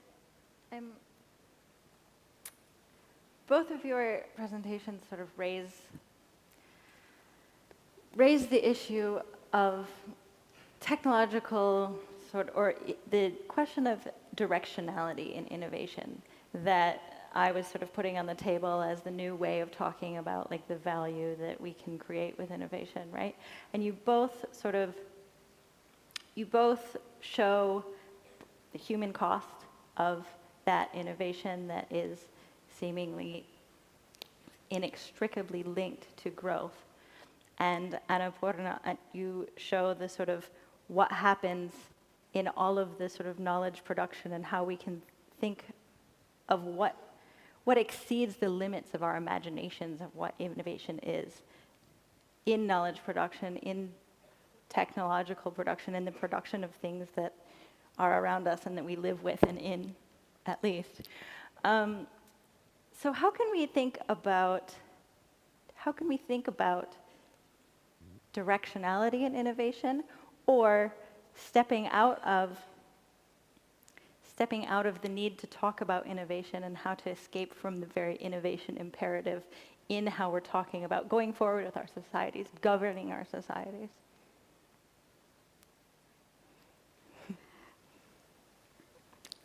So I don't think innovation is a bad thing. I just think that we have to be careful about directionality and the structural underpinnings that right now inform our idea about innovation. And one of the things that I've been thinking about, which links also to your presentation, is that there is a link between science, economy, and the nation-state's democracy. And I would bring a very STS kind of perspective and say that what makes these three interlock and function together in the way that they do I've been thinking is our counting system, where we count 1 plus 1 plus 1 plus 1 plus 1 and go into infinity. And we think of growth in that way. And this is how you count in science, and this is how you count in innovation, how many people in the market have actually bought it. This is how we count our money, and this is how we count our democracies. How many votes did you get? So there's something about this way of counting that I think which goes from 0 to infinity, as if that is a kind of growth. I've been thinking that that's something that maybe could change the way we think.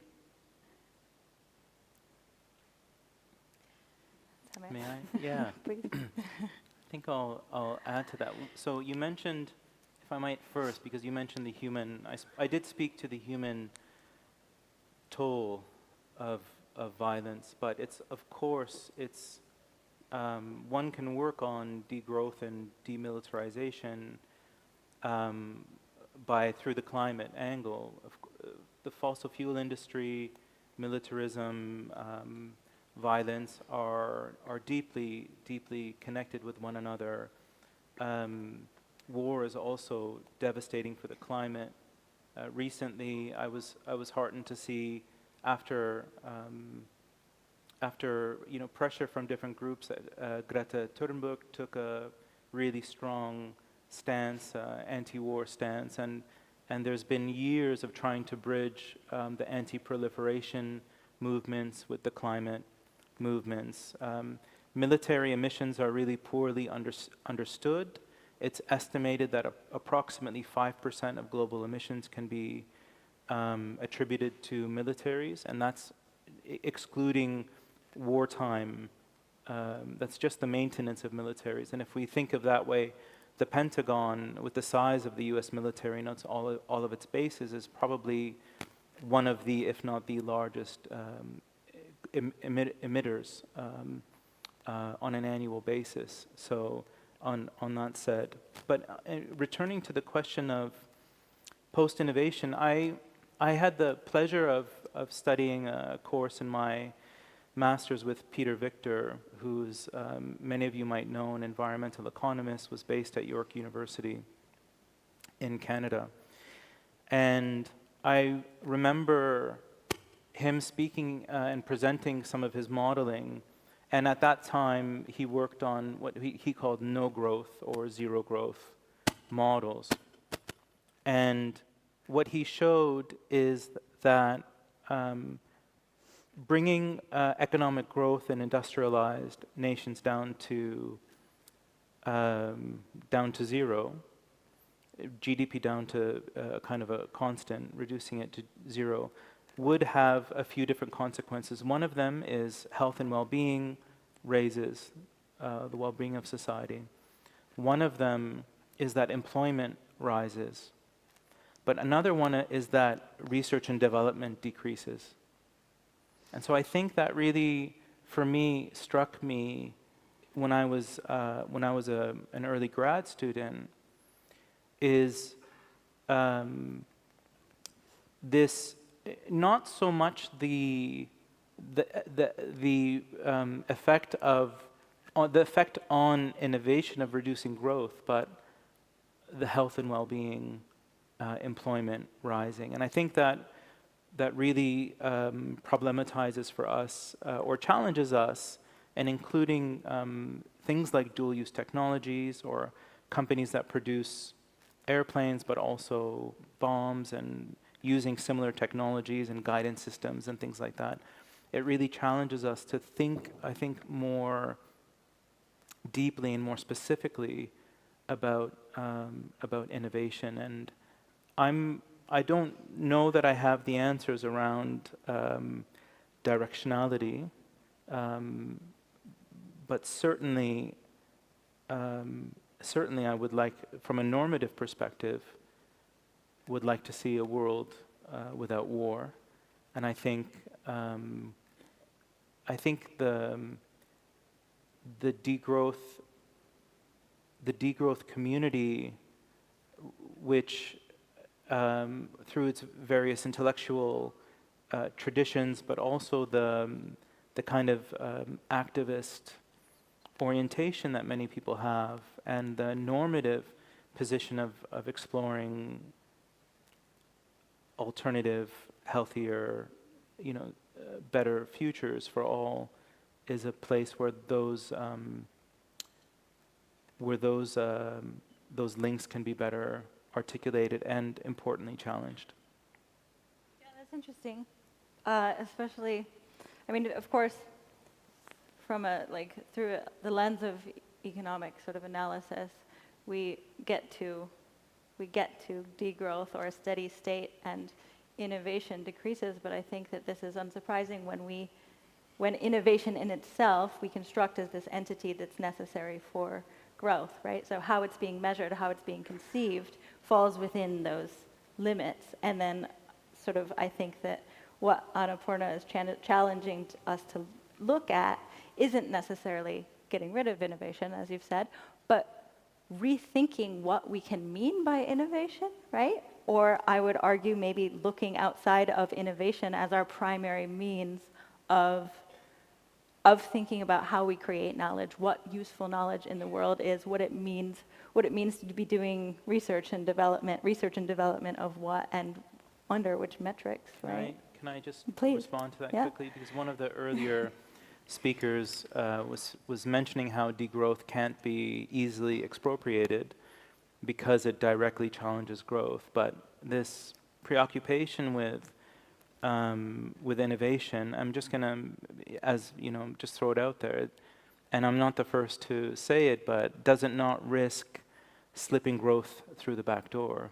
Well, if we try to preserve and maintain and reimagine and repurpose innovation, does it not create the opportunity for those who have lots of power, political clout, lots of resources to expropriate the degrowth agenda and bring growth through the back door?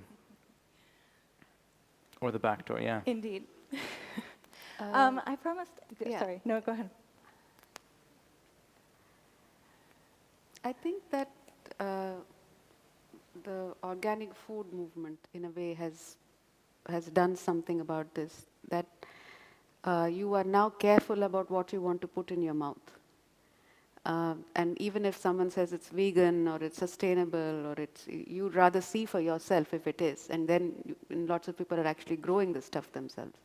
So I think there is something about making the connections between people and seeing the effects of so that you don't put one kind of growth or one person's growth over other people's growth. I think that it's not so much about growth. Of course, growth and degrowth are both parts of the same system. What I like about the knowledge argument is that you can become a more knowledgeable person and grow as a knowledgeable person without taking it away from other people, and especially when it's embodied knowledge. Just because I weave a motif very beautifully doesn't mean that somebody else cannot weave it. So I'm just saying that there are other ways of thinking about it, where they don't necessarily come under opposition. I'm a scientist, so.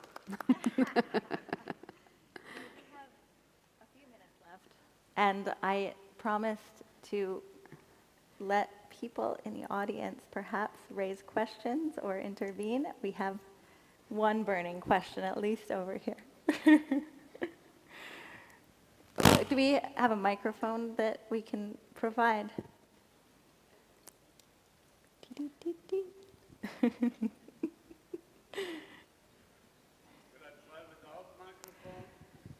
You can.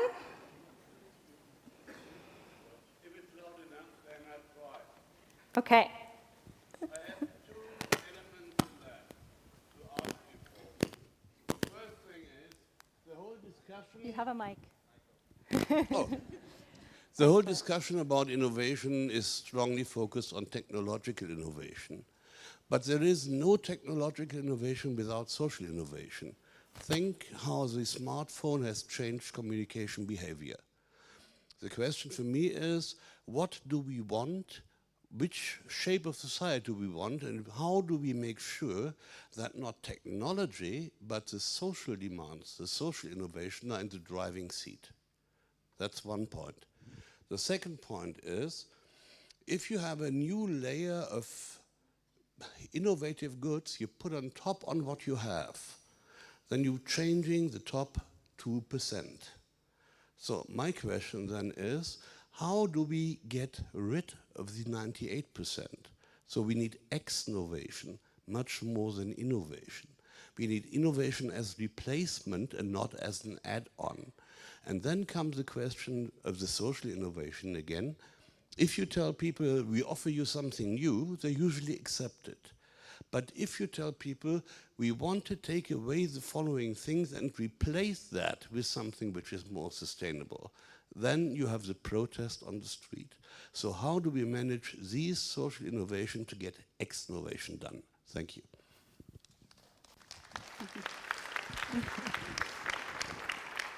Shall I go?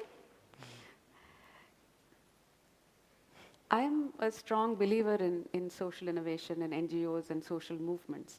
I think the elephant in the room there is the question of power. Which is the social that is talking?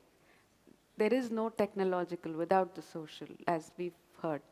The social that is operating is the nation state's need to dominate. And that social has taken over the social of ordinary people. So in a sense, I'm not sure that separating social and technical as if they operate and one can operate over the other is really working. I think what we are doing is when we talk about technological innovation, we disappear the social, and when we talk about social innovation, we disappear the technological. And that's something that we have to examine, the way in which we're splitting the social and technical. So that would be, and then I think that you would be much more honest in your communication to people about substitution. I think we have to recognize a certain lack of trust that people have against the nation state, against corporations, against science. And again, my solution would be that we have to regain that trust. And in order to do that, we have to, in the words of a very famous mystic weaver poet, Kabir, you have to set fire to your own house. You have to burn your house down first before you can move ahead and tell anybody anything else.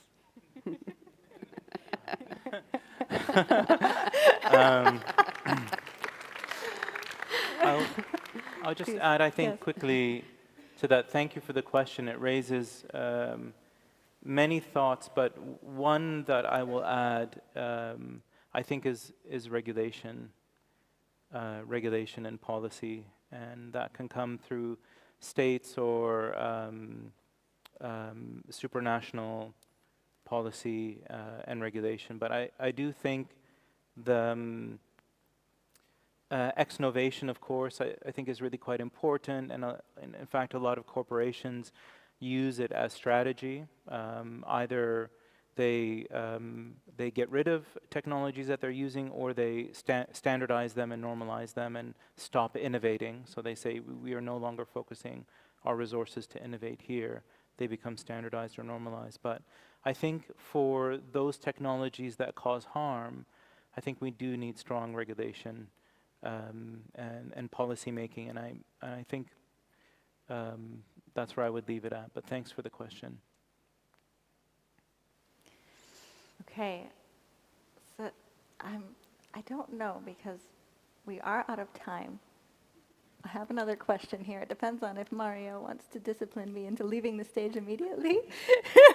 Yes, he does. Okay, yeah. We're done. Thank you so much.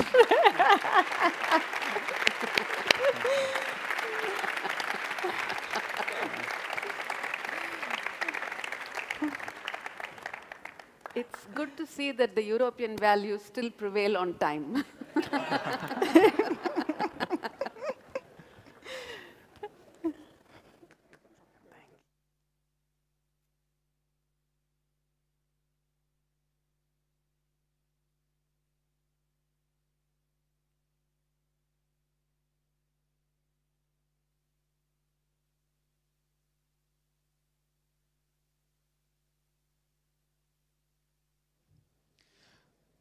Okay, so this is not a break, so please don't leave the room unless you have to go to the restroom.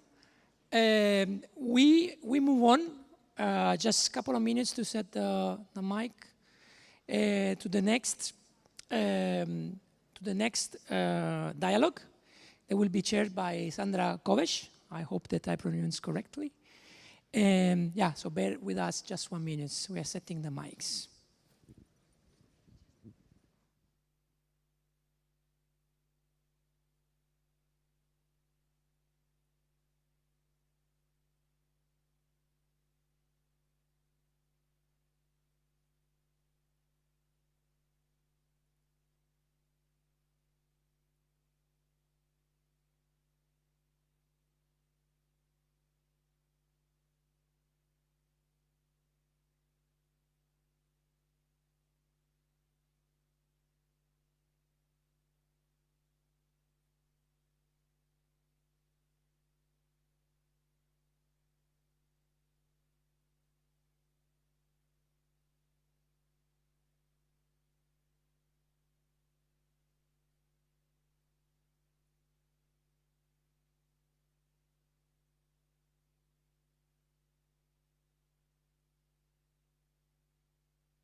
A warm welcome to you all both here in person and online.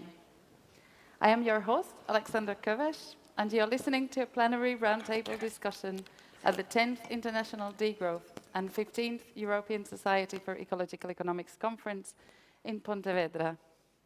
This is also a live recording of the third season's final episode of the Economics for Rebels podcast. My roundtable guests today are Brototi Roy, Joshua Farley, and Giorgos Kallis, hardly unknown figures to our communities. I think all three of them identify themselves as ecological economists. Brototi is also a political ecologist, currently postdoctoral researcher based jointly at the Central European University and the Autonomous University of Barcelona. Joshua is a biologist as well as an ecological economist, currently professor at the University of Vermont. Giorgos is also a political ecologist, but just to show the transdisciplinary nature of our field, he holds a degree in chemistry as well. He's now research professor at the Autonomous University of Barcelona. Good to see you all here today. Thanks so much for having us.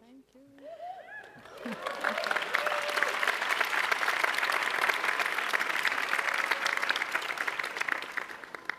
Today, our task is nothing less than to see how degrowth, ecological economics, and post-development relate to each other.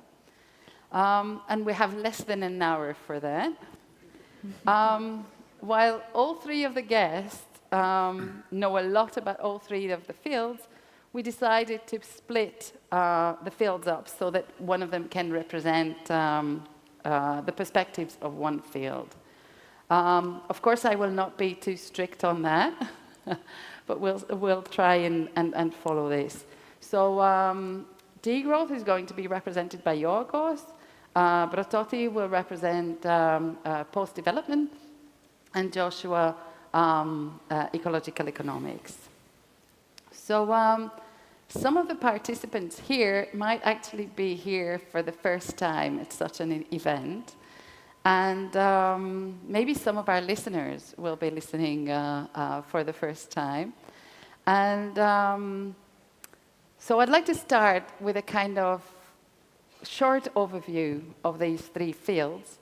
And first I'd like to cover degrowth. And I'm turning to Giorgos. And if you only had a short time and you only had to say three things that you think is important about degrowth, what would they be? It's not if only. I do have a short time, I understand. So let's try. Thanks, Sandra. Thanks for organizing that, and thanks for your podcast, which is an amazing source of ideas and intriguing conversations you're having. If I were to define degrowth with three core terms, first of all, I would start with a definition that Serge Latouche gave, which is that degrowth is a society in transition to a society of frugal abundance. And by frugal abundance, I think he meant two things. First of all, frugality in terms of the personal sobriety that the people in this society should live with and find well-being in. To use a Gandhian motto, to live simply so that others may simply live. So a decent standard, frugal, decent standard of well-being for everyone. And abundance in the sense of public luxury, of having access to all the basics that we need to live our lives, but also to enjoy our lives through public provisioning, through collective provisioning, through provisioning of the commons. The second thing I would say about degrowth is that as ecological economists, we've given a lot of thought on how might we transition to that society of frugal abundance. And we've talked a lot about the need to reduce production and consumption. I emphasize and, so it's not just about reducing our personal consumption, our collective consumption. It's also about reducing, but more importantly, I would say reorienting our production. Instead of producing an incredible amount of useless stuff that they are just produced for profit, producing to satisfy basic needs and live in a society of public luxury. But it's not only about reducing in a quantitative sense, it's about reorienting also in a qualitative sense, of changing our relations of consumption, our relations of production, the way we produce and the way we consume, moving towards a model that it's much less based on private provisioning and much more on public and commons provisioning. And the third thing I would add is that Degrowth is fundamentally also about different desires and the different imaginary. So it's not about doing less of the same. It's not about saving capitalism from itself because it's facing limits or because it's damaging the climate. It's about expressing in social form different desires that have been in human societies since there have been human societies, and they are not the desires of acquisition, of accumulation, and of having more and more and exercising more and more power against others. Thank you so much. And the same question to you, Joshua, about ecological economics. 3 things. I guess I would say the first thing I would say about ecological economics is that we recognize that the human economy is a biophysical subsystem of a finite planet. And as a biophysical system, it's subject to the laws of ecology and physics. And basic law of physics, you can't make something from nothing and you can't do work without energy. So all the work that the human all the economic production of the human economy, it requires raw materials and energy. The raw materials have to come from our finite planet. And they're the structural building blocks of our ecosystems. The energy is primarily fossil fuels. We have finite stocks of fossil fuels we can use as fast as we want, and finite flows of solar energy. And we have to channel these to meeting our needs. And when we remove ecosystem structure and return waste to the ecosystems, we degrade the life support functions we require for our survival. So that's the first point. The second point I would argue is that humans are not these atomistic globules of desire. We are persons in community. We're probably the most social species to ever evolve. And it's grossly unscientific to treat humans as individuals, rational, self-interested, and insatiable individuals. This is no relationship to reality. It's a grossly unscientific approach. So we have to recognize that we are deeply integrated society, completely. A human is no more capable of surviving apart from society than a cell in a human is capable of surviving apart from an individual. And our species is no more capable of surviving apart from our ecosystem than the cell can survive apart from the body. So we're all embedded in the system. The third issue, I would say, is that ecological economists are not trying to objectively study the system to report on how it is. We are trying to transform that system. We are trying to create a new system. So we have this approach to science in which we are attempting to change the system about which we are theorizing, and our theories do change the system. Many great economists have changed the system profoundly, and it's our job to do the same. So we're really tackling a new type of science where we're struggling to change the very systems we're studying, changed by our studies. We don't even have a good philosophy of science for achieving that. I would say, though, those are probably the 3 basic points out of millions. Thank you so much. Brototi, what about post-development? Thank you very much for hosting this podcast, Sandra. So 3 things about post-development. So post-development as a theory or as a discipline basically came up to challenge this idea of development, or challenge this idea of what we understand as developed or underdeveloped. And it's very interesting to think of the fact that the word underdeveloped was used for the first time in 1949 during the presidential inaugural lecture of Harry Truman. And I'm going to read a few quotes from here to better understand what exactly is it that post-development wanted to do or is trying to do. And the inaugural address, if you want to hear the whole of it, is freely available somewhere on YouTube. So it says about the underdeveloped world. Their economic life is primitive and stagnant. Their poverty is a handicap and a threat both to them and to more prosperous areas. For the first time in history, humanity possesses the knowledge and skill to relieve the suffering of these people. Greater production is the key to prosperity and peace. And the key to greater production is a wider and more vigorous application of modern scientific and technical knowledge. So it links very well now with the theme of the conference about thinking more about science, technology, and innovation. But basically, the idea of post-development, or what the post-development scholars were trying to do, was challenge this narrative, challenge this discourse of who gets to decide what is underdeveloped, and who gets to try to become the savior and try to call for better ways of living with like very narrow and very superficial ways of understanding what is development. So in essence, the idea of the post-development theory is that it challenges the idea of development as a form of cultural imperialism. A form of cultural imperialism in which the majority world is seen as backward because it's different, and that there is only one way of achieving development.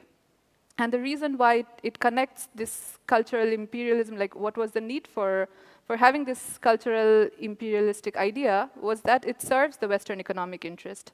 So this is what the school tries to understand more, like the ways in which the idea of development was an idea to reinforce Western dominance in the global economic world order. And this is something which Jeffrey Sachs calls arrogant interventionism. And to be a little bit more provocative, I think many of us in degrowth or post-development have heard of Ashish Kothari's work, but it was his father, Rajni Kothari, who in 1988 wrote this book called Rethinking Development, where he says, where colonialism left off, development took over. And this, in essence, is what post-development talks about.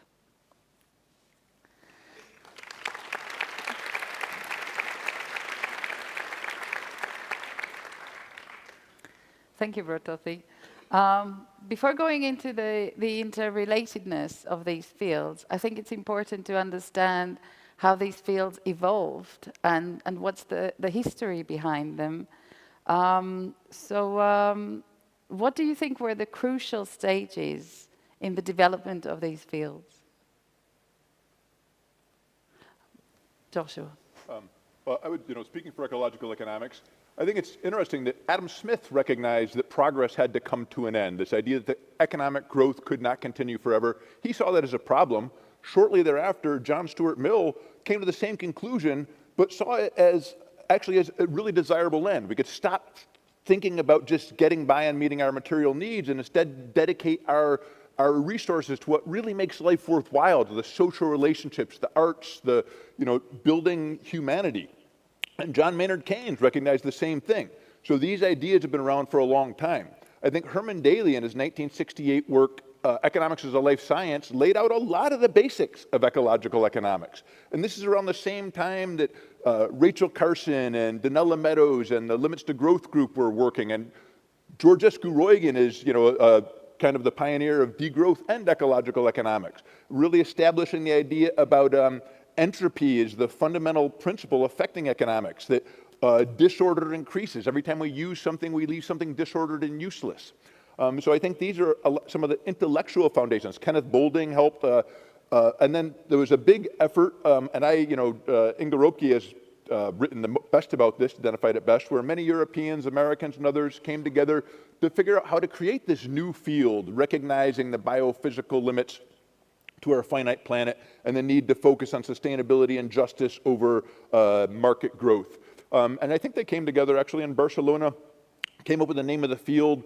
Bob Costanza was one of the people who helped develop the institutions, helped create the society and the journal. But it's a field that continues to evolve. And so one of the things that's really important about this field is it does continue to evolve, and we trace ourselves back to these pioneers.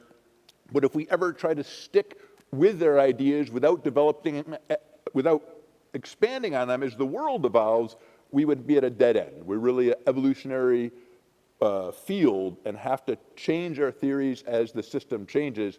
So the pioneers are extremely important, but we can never look to them as figures of worship like many neoclassical economists look to Adam Smith.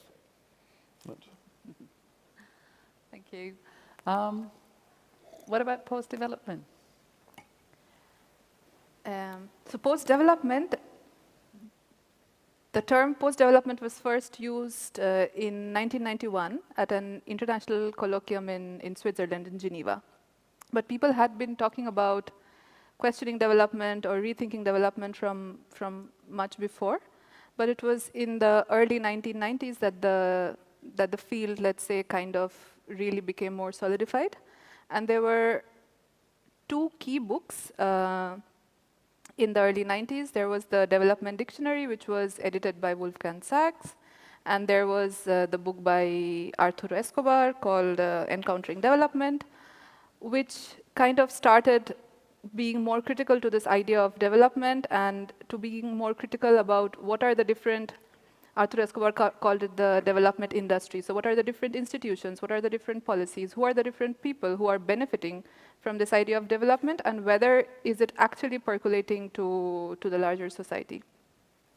And since then, so the first phase of post-development would be basically to criticize this idea of development and this idea of the development myth as the solution to everything and the solution to well-being and prosperity. And in the second half, which would be, let's say, later in the early 2000s, from challenging or from criticizing the idea of development, we look at terms like hopeful geographies. This term is coined by the duo Gibson-Graham. And so then it turns from not just being critical or not just being criticizing of the current development model, but looking more and more into alternatives and looking more and more into what are the different voices, what are the different ways in which you can imagine prosperity and well-being.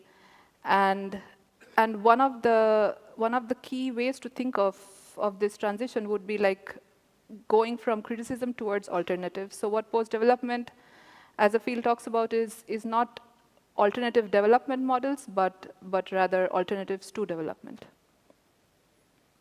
Is degrowth the youngest? Yes, it's hard to talk about the history of degrowth without mixing it with the history of ecological economics and post-development.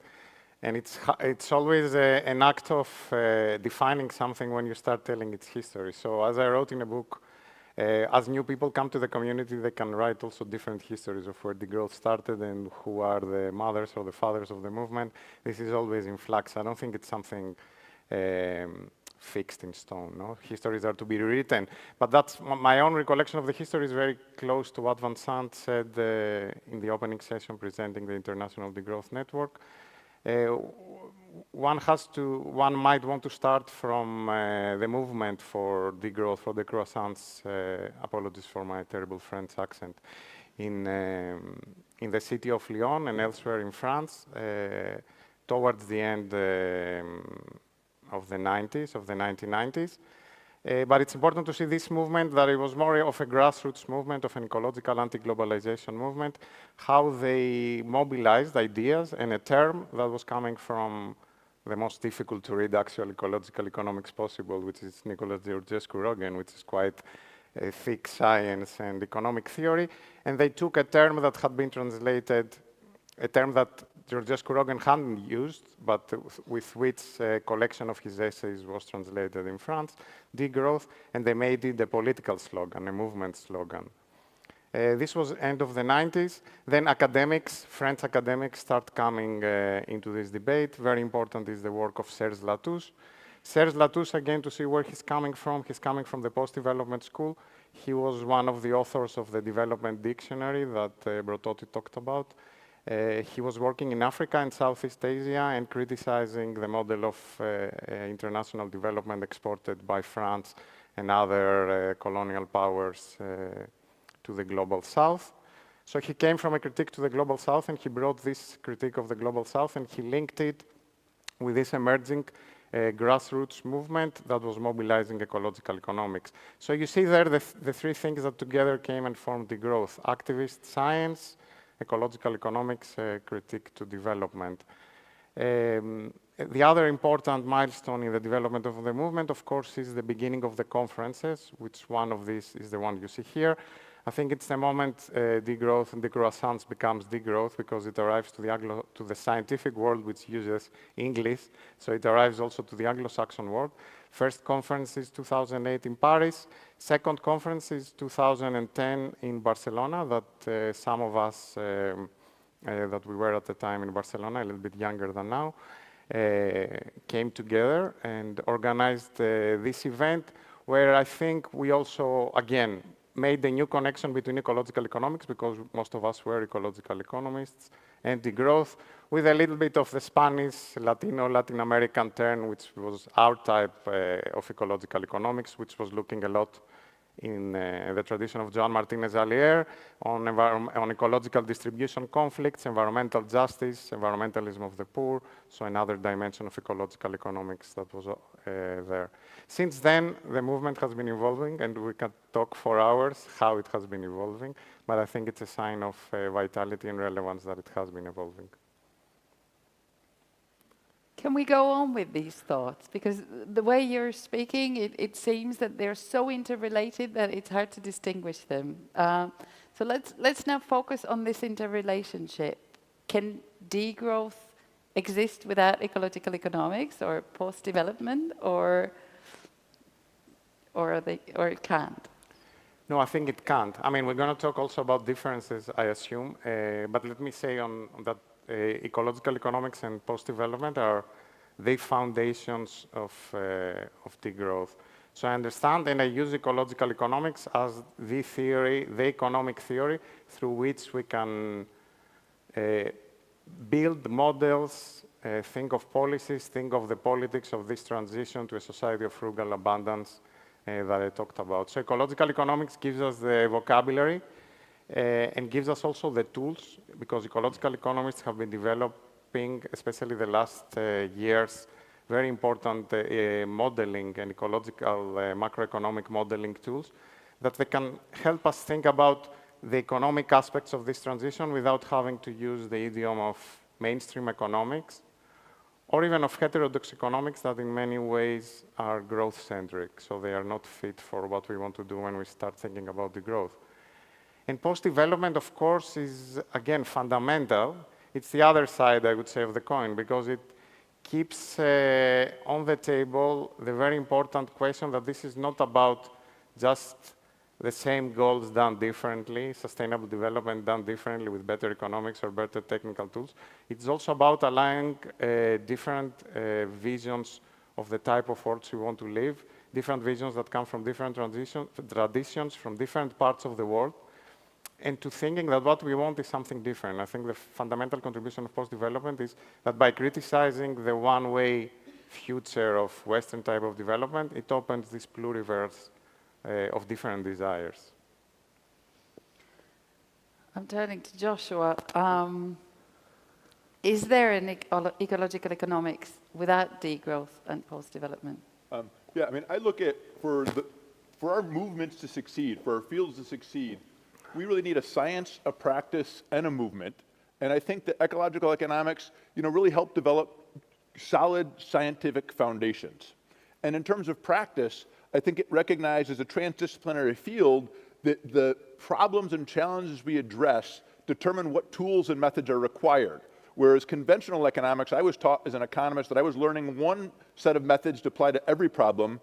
Ecological economics has flipped that around and applying whatever tools are necessary and methods to solve an issue, but also recognizing that it's not just disciplines, it's beyond disciplines. We need to hear from the stakeholders and the people affected, and this includes a lot of the other groups. I think that post-growth has been very clear in helping ecological economics with the practice, recognizing that we need to go beyond the Eurocentric foundations and the market economy foundations and listen to these other cultures whose very success maintaining these cultures over thousands of years means they were successful at coexisting with their ecosystems in a way that Western culture shows very little evidence of being able to achieve.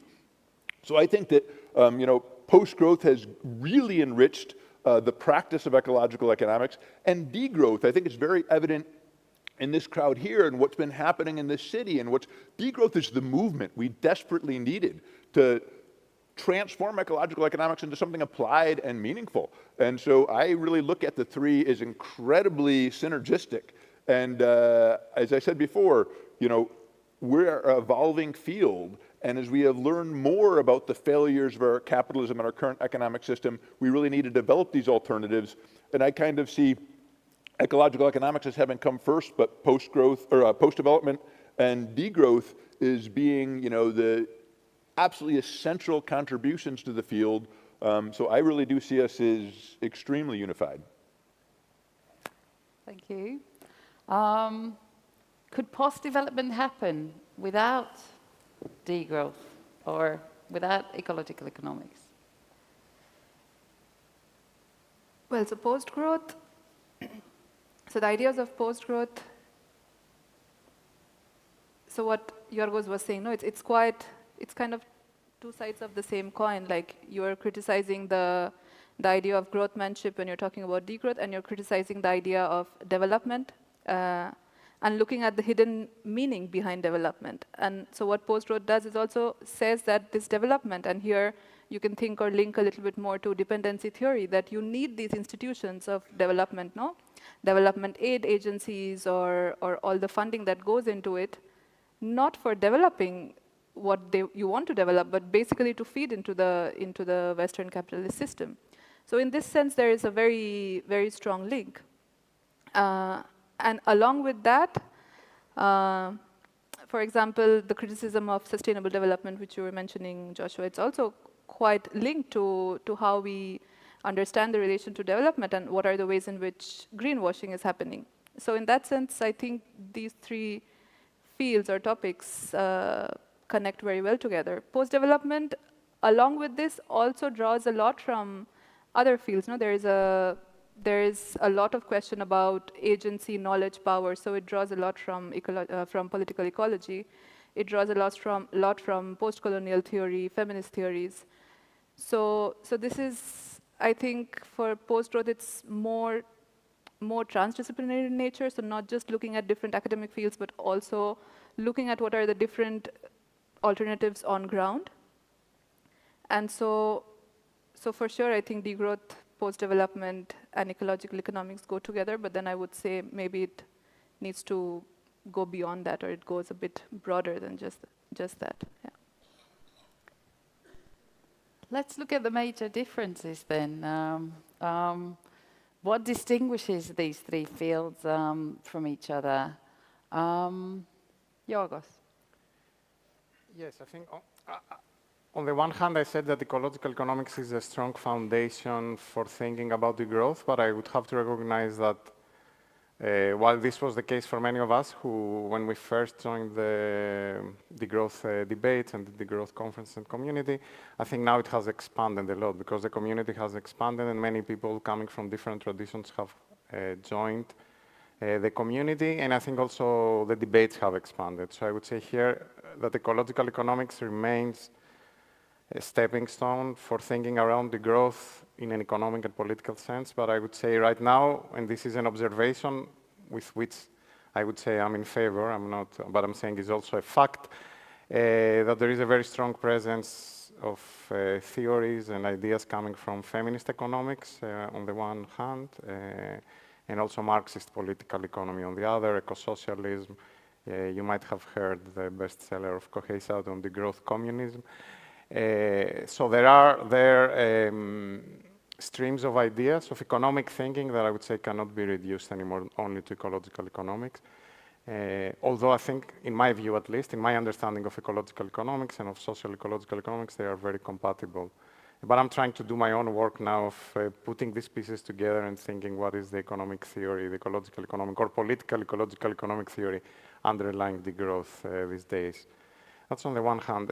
About post-development, I would say, again, an evolution and recent development that, for example, is very strong in our project REAL, a post-growth deal, which is a European Research Council synergy grant, and where we have a very strong component led by my colleague in Barcelona, Jason Hickel, which is on theories of unequal exchange, on rethinking economic sovereignty for countries of the global south, of thinking policies of delinking on the one hand, but also anti-colonial and anti-imperial or social liberation movements in countries of the global south. And my feeling, I might not be that well read in the field, but my feeling is that this is not exactly post-development. It's something parallel is a more structuralist approach that has been partly allied, but partly also in tension with post-development, because it's a model that puts much more emphasis on state policies, on government control, while post-development had been developed as a critique to this kind of big-scale structural approaches. So I think, again, in the degrowth community now, we have another stream of thinking around the development for the Global South, which might seem in tension. I'm someone who doesn't believe in, no, I would say I believe in tensions because I think they're productive. And I think through this productive tension between, broadly put, post-development and delinking, something interesting and new might come. Brototi, what do you think? So the thing with post-development is that largely the methodology has been to look at the discourses, to look at the ways in which the idea of development is spread, and then to think of different worldviews and to think of different alternatives. So in this way, I agree with what Giorgos is saying, that post-development, in a sense, has not worked a lot looking at the numbers, looking at the figures, but more being critical to the ways in which this idea of development, or who is developed and who is underdeveloped, so questioning these and changing the ways in which we think. So it stays a lot in let's say, the cultural political ecology field. But at the same time, also there is, so it doesn't engage much with ideas of unequal exchange or ideas of ways in which core-periphery linkages are there and how it still continues now. But if we go back and look at older work of like the 95 book of Arturo Escobar, he does mention these ideas of how colonialism is then perpetrated through this idea of development. So you see a lot of that written, but you do not see a lot of that coming out in numbers. So I think then it's very interesting to then try to understand them in more tangible ways. So I guess there is one, I think, one thing that distinguishes to some extent degrowth and ecological economics is the approach to population. And it's true that some early ecological economists seem to blame overpopulation on these poorer countries that are having too many children. And it is true right now that the biomass of humans alone outweighs that of all mammals or of all terrestrial vertebrates 10 to 1. And if you include our livestock, we outweigh them all 25 to 1. And so overpopulation ignoring that, I think, is grossly anthropocentric. But more important, I think, is how we look at overpopulation. It was totally wrong to look at as this issue of, poor people reproducing too much. So we have, as an individual, I weigh, 112 kilos. But if you look at my metabolism as a function of all the calories I burn, flying over here from the United States, living in a heated house in Vermont, I have the metabolism of a 30-ton primate. So, there's the biophysical, we outweigh other species, but it's the consumption that's the big thing. But more important, I think we really have to look at population as a question of empowerment.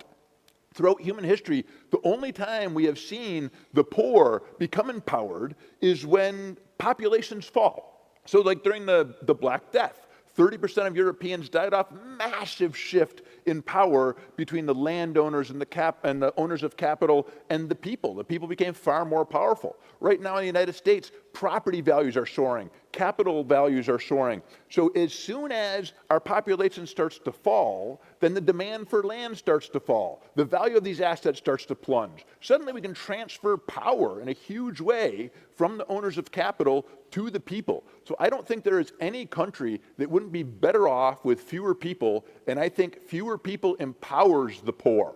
And we have to look at this as a question of how do we empower those who don't have enough? How do we shift the balance of power between capital and labor, you might say?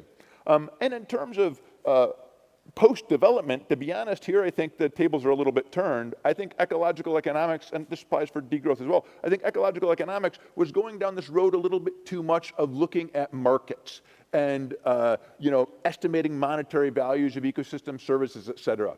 And there may be times and places where that is appropriate, but market demand is preferences weighted by purchasing power. So when we start putting monetary values on things, we are giving power to those who have the wealth and money. And the fact is that our shared inheritance from nature, anybody's economic prowess should in no way give them more rights to our shared inheritance from nature, shared not only by people, but by all species. So I actually think,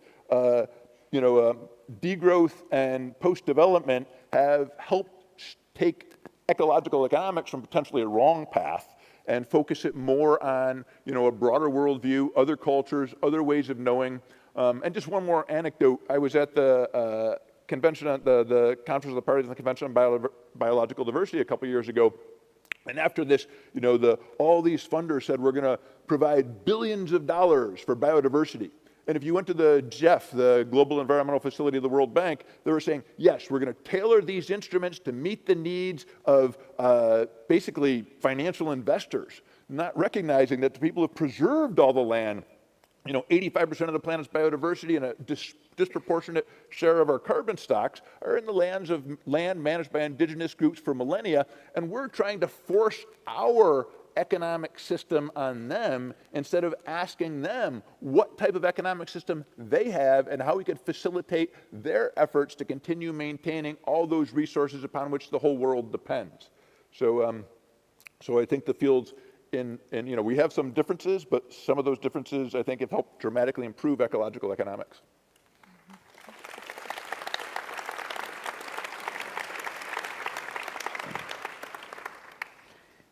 I'm giving you the chance to respond to that or to anything that's been said about the differences. No, we agree too much. Yeah. You agree. I need to bring someone who disagrees. Well, I'm not going to ask the three of you the usual provocative question of what's your rebellion, because, well, I will invite Joshua separately to Economics for Rebels, and you've already been. Since there's such an agreement among the three of you, I would like to provoke you a little bit. So if all the three fields kind of relate to each other so strongly and they all want radical change in the world, and we've seen all the interrelatedness, is there a merit to them not merging?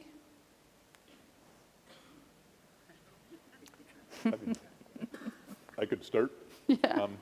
So I actually think, we all want radical change. I think radical change is unavoidable. We have already initiated profound radical change on our planet. Our ecosystems are changing so radically that unless we respond with more radical change in our socio-ecological systems, or our socioeconomic systems, we are going to confront uncontrolled radical change in directions we have no control over.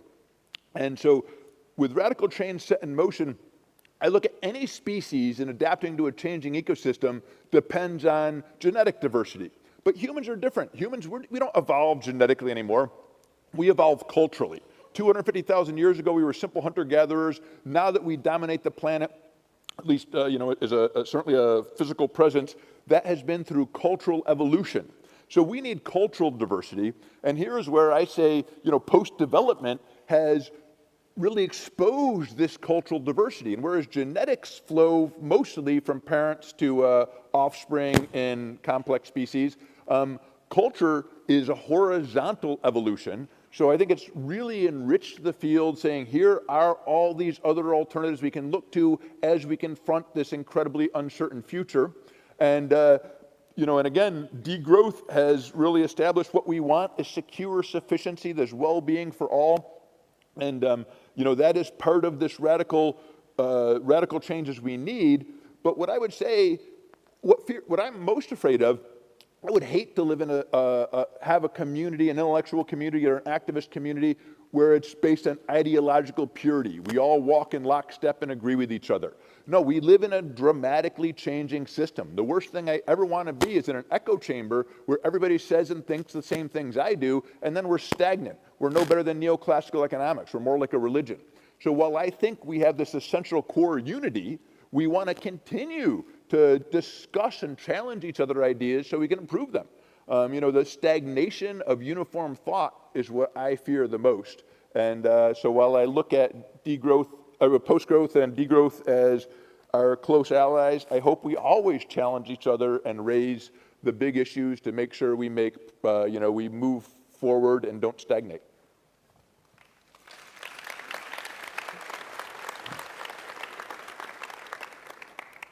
So Oslo is going to be the last conference together.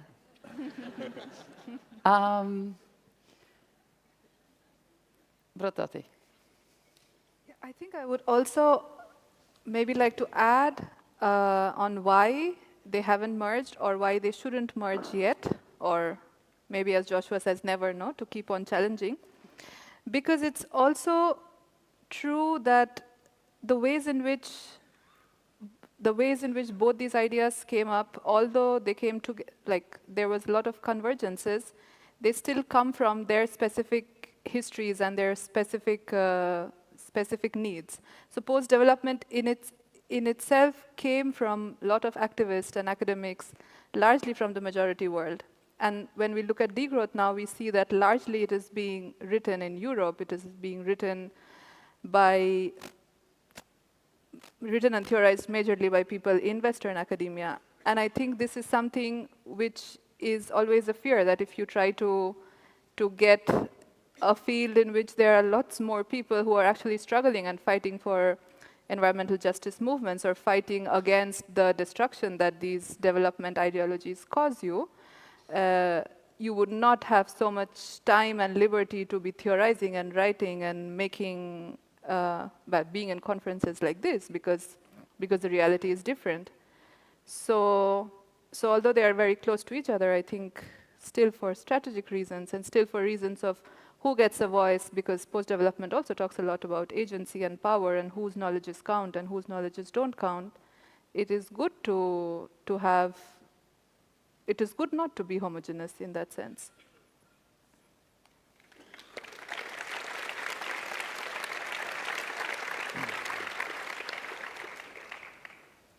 Yeah, well, I was thinking something funny now. So one of the organizers yesterday over dinner told me she will keep a bingo card of whenever population is mentioned, she will do a click. And I said, there's going to be no mention of population in the Degrowth conference. She said, I bet you there will. And I think Joshua started it. So there is one out. And now I'm going to do a second one because I have to talk about it. So we're doing bad. The bingo might happen anytime soon. But I think that's an example of why it's important to keep separately, in the sense that there is this productive tension. So population is an issue that, as Joshua also mentioned, most of us in the degrowth community have quite divergent opinions from what people in ecological economics had. I had exchanged my opinion with Herman Dailies, which is someone I respect a lot and from whom I've learned a lot around ecological economics. I differed on his take on population, and I wrote against it. And I think this productive tension is still important. I think Joshua might today have destabilized a few of you because he didn't argue from population from the perspective that you would immediately feel against, but he said it's going to be good for labor against capital, and then you're a bit destabilized. And I think it's this kind of productive tensions that are important to keep by fields that develop separately and they don't have to agree on everything, and then they tend to be reduced to something less than what they can be in their as a whole. And again, the metaphor of diversity is important here. As long as we have a more or less common purpose and then we have diversity, we know from evolution that this helps evolution, so it's good for evolution. So we need to keep these different fields together, but also separate. And I think what in the degrowth community we've done since the beginning is precisely that. We we sternly argued that we are not an umbrella for different movements. We are not someone who is on top of post-development, ecological economics, feminism, anti-colonial. It's a place where a creative mix of these ideas might come together in one particular direction, which is the critique to growth. But this doesn't hold any hegemony or any hierarchical control over other streams. So I would like our community to remain like that, remain diverse, and remain also in productive tension. That, of course, doesn't break us down and doesn't make us spend too much time disagreeing with one another introspectively, but becoming stronger as a result.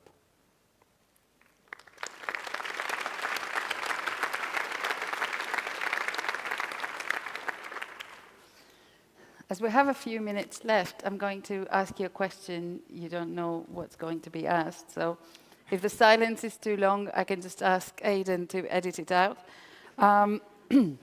But like, for example, Giorgos mentioned feminist economics and Marxist economics. So I'm thinking, can we maybe list all those fields, or not all, but like name a few of the fields that we think are strongly related? And, you know, some of the people might actually be here representing these fields. And just to see that this is richer than just these 3 fields that we're talking about. So, yeah. So I could start that in my classes, I always ask my students, what kind of economic system are you raised in?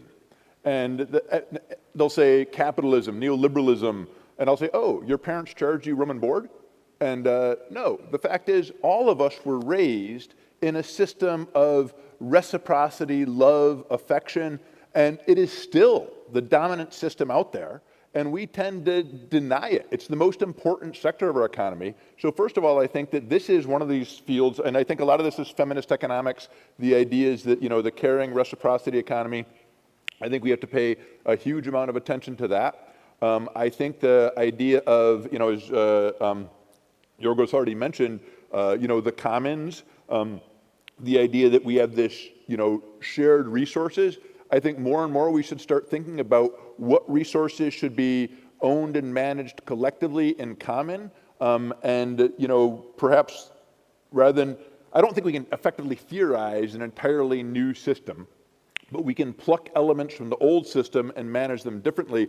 And so I'm very interested in the idea of essential resources, things like food, which, you know, in a reciprocity economy, those people, you'd come home, you know, in the old days, you know, in traditional societies, either nobody went hungry or everybody went hungry. Somebody would come home with an elk and more than they could possibly eat, huge amounts of work to try to preserve, very little additional value to them. People who didn't have enough were desperately in need, and you could give your surplus to somebody who is in desperate need, and that person then would have this intense desire to reciprocate, so every economic interchange strengthens society, and I think we can start rebuilding that. And I don't know if there's a field about which they, you know, about how we would do this, but one of my students and I just estimated what it would cost to feed everybody an ecologically and physiologically healthy diet in America. And it would be 1.2% of our GDP, which is our GDP from less than 4 months ago. So the basic idea that just thinking about new systems, new ways of managing specific aspects of the economy, you know, we could end hunger and reduce ecological impacts. We wouldn't even have to accept our living standards from, you know, 3 months ago, however miserable that was. So I think thinking about new fields of economics, new ways of thinking about as our system evolves. So there's a lot of great insights from Georgist economics, who recognize the shared nature of, you know, the wealth of nature should be shared, from, you know, commons theory, from a lot of really interesting work from post-Keynesian economics. All of these are necessary, but more and more we have to be thinking about what, instead of going back to the older systems, we have to think about what new economic theories and ideas we have to develop to confront the unprecedented changes we're moving towards. You? I can go. I mean, yeah, I think now we're in the danger of over-flooding people, where we explain three terms that they are hard to digest, and then we're going to throw 10 or 15 more. This is, yes, it's not a good approach for a class at least, but it's not a class. But I think it was a little bit the idea here to introduce these three. But as we said, these three are, we can think of them as trees with very deep roots. And then there are trees also that are growing and there are new things coming to them. So in my view, yes, feminist and Marxist, feminist economics or feminism in general and Marxist political economy are very important when one wants to think about degrowth alongside post-development and ecological economics. Care and the commons and the literatures on these things have been also very, very instructive. I've learned a lot from my colleagues recently on colonialism, unequal exchange, dependency theory. So I think world systems theory. So these are things that they are coming also now in the degrowth debates and degrowth community with force, given also the times that we live, where geopolitical questions have come back to the table. So they are also very important to reflect on. And perhaps an old school that has been a little bit gone on the side, but it was important at the beginning of degrowth, and we need to keep it there, was the anti-utilitarian school of thought. Mauss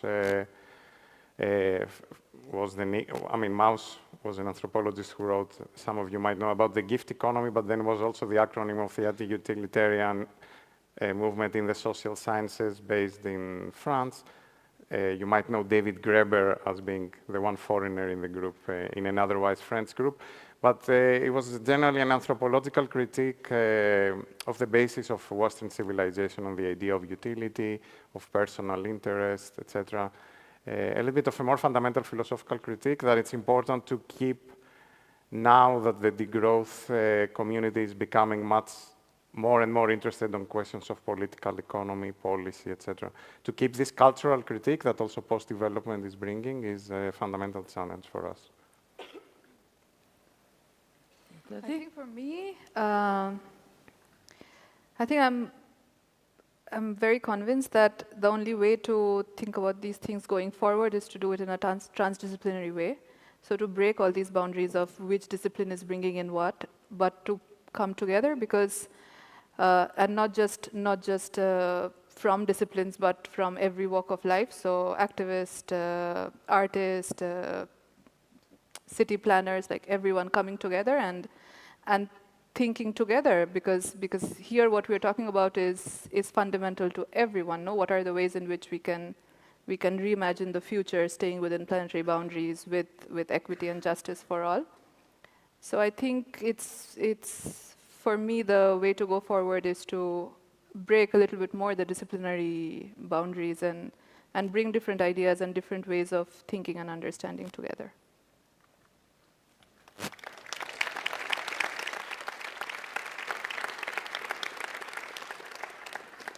So many thanks to Brototi, Giorgos, Joshua for this discussion, and thanks to all of you for spending time with us.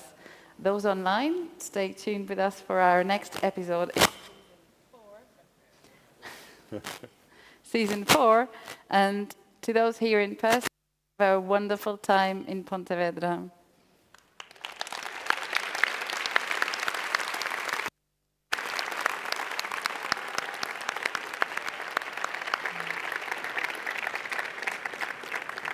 I think I will take the bottle with me.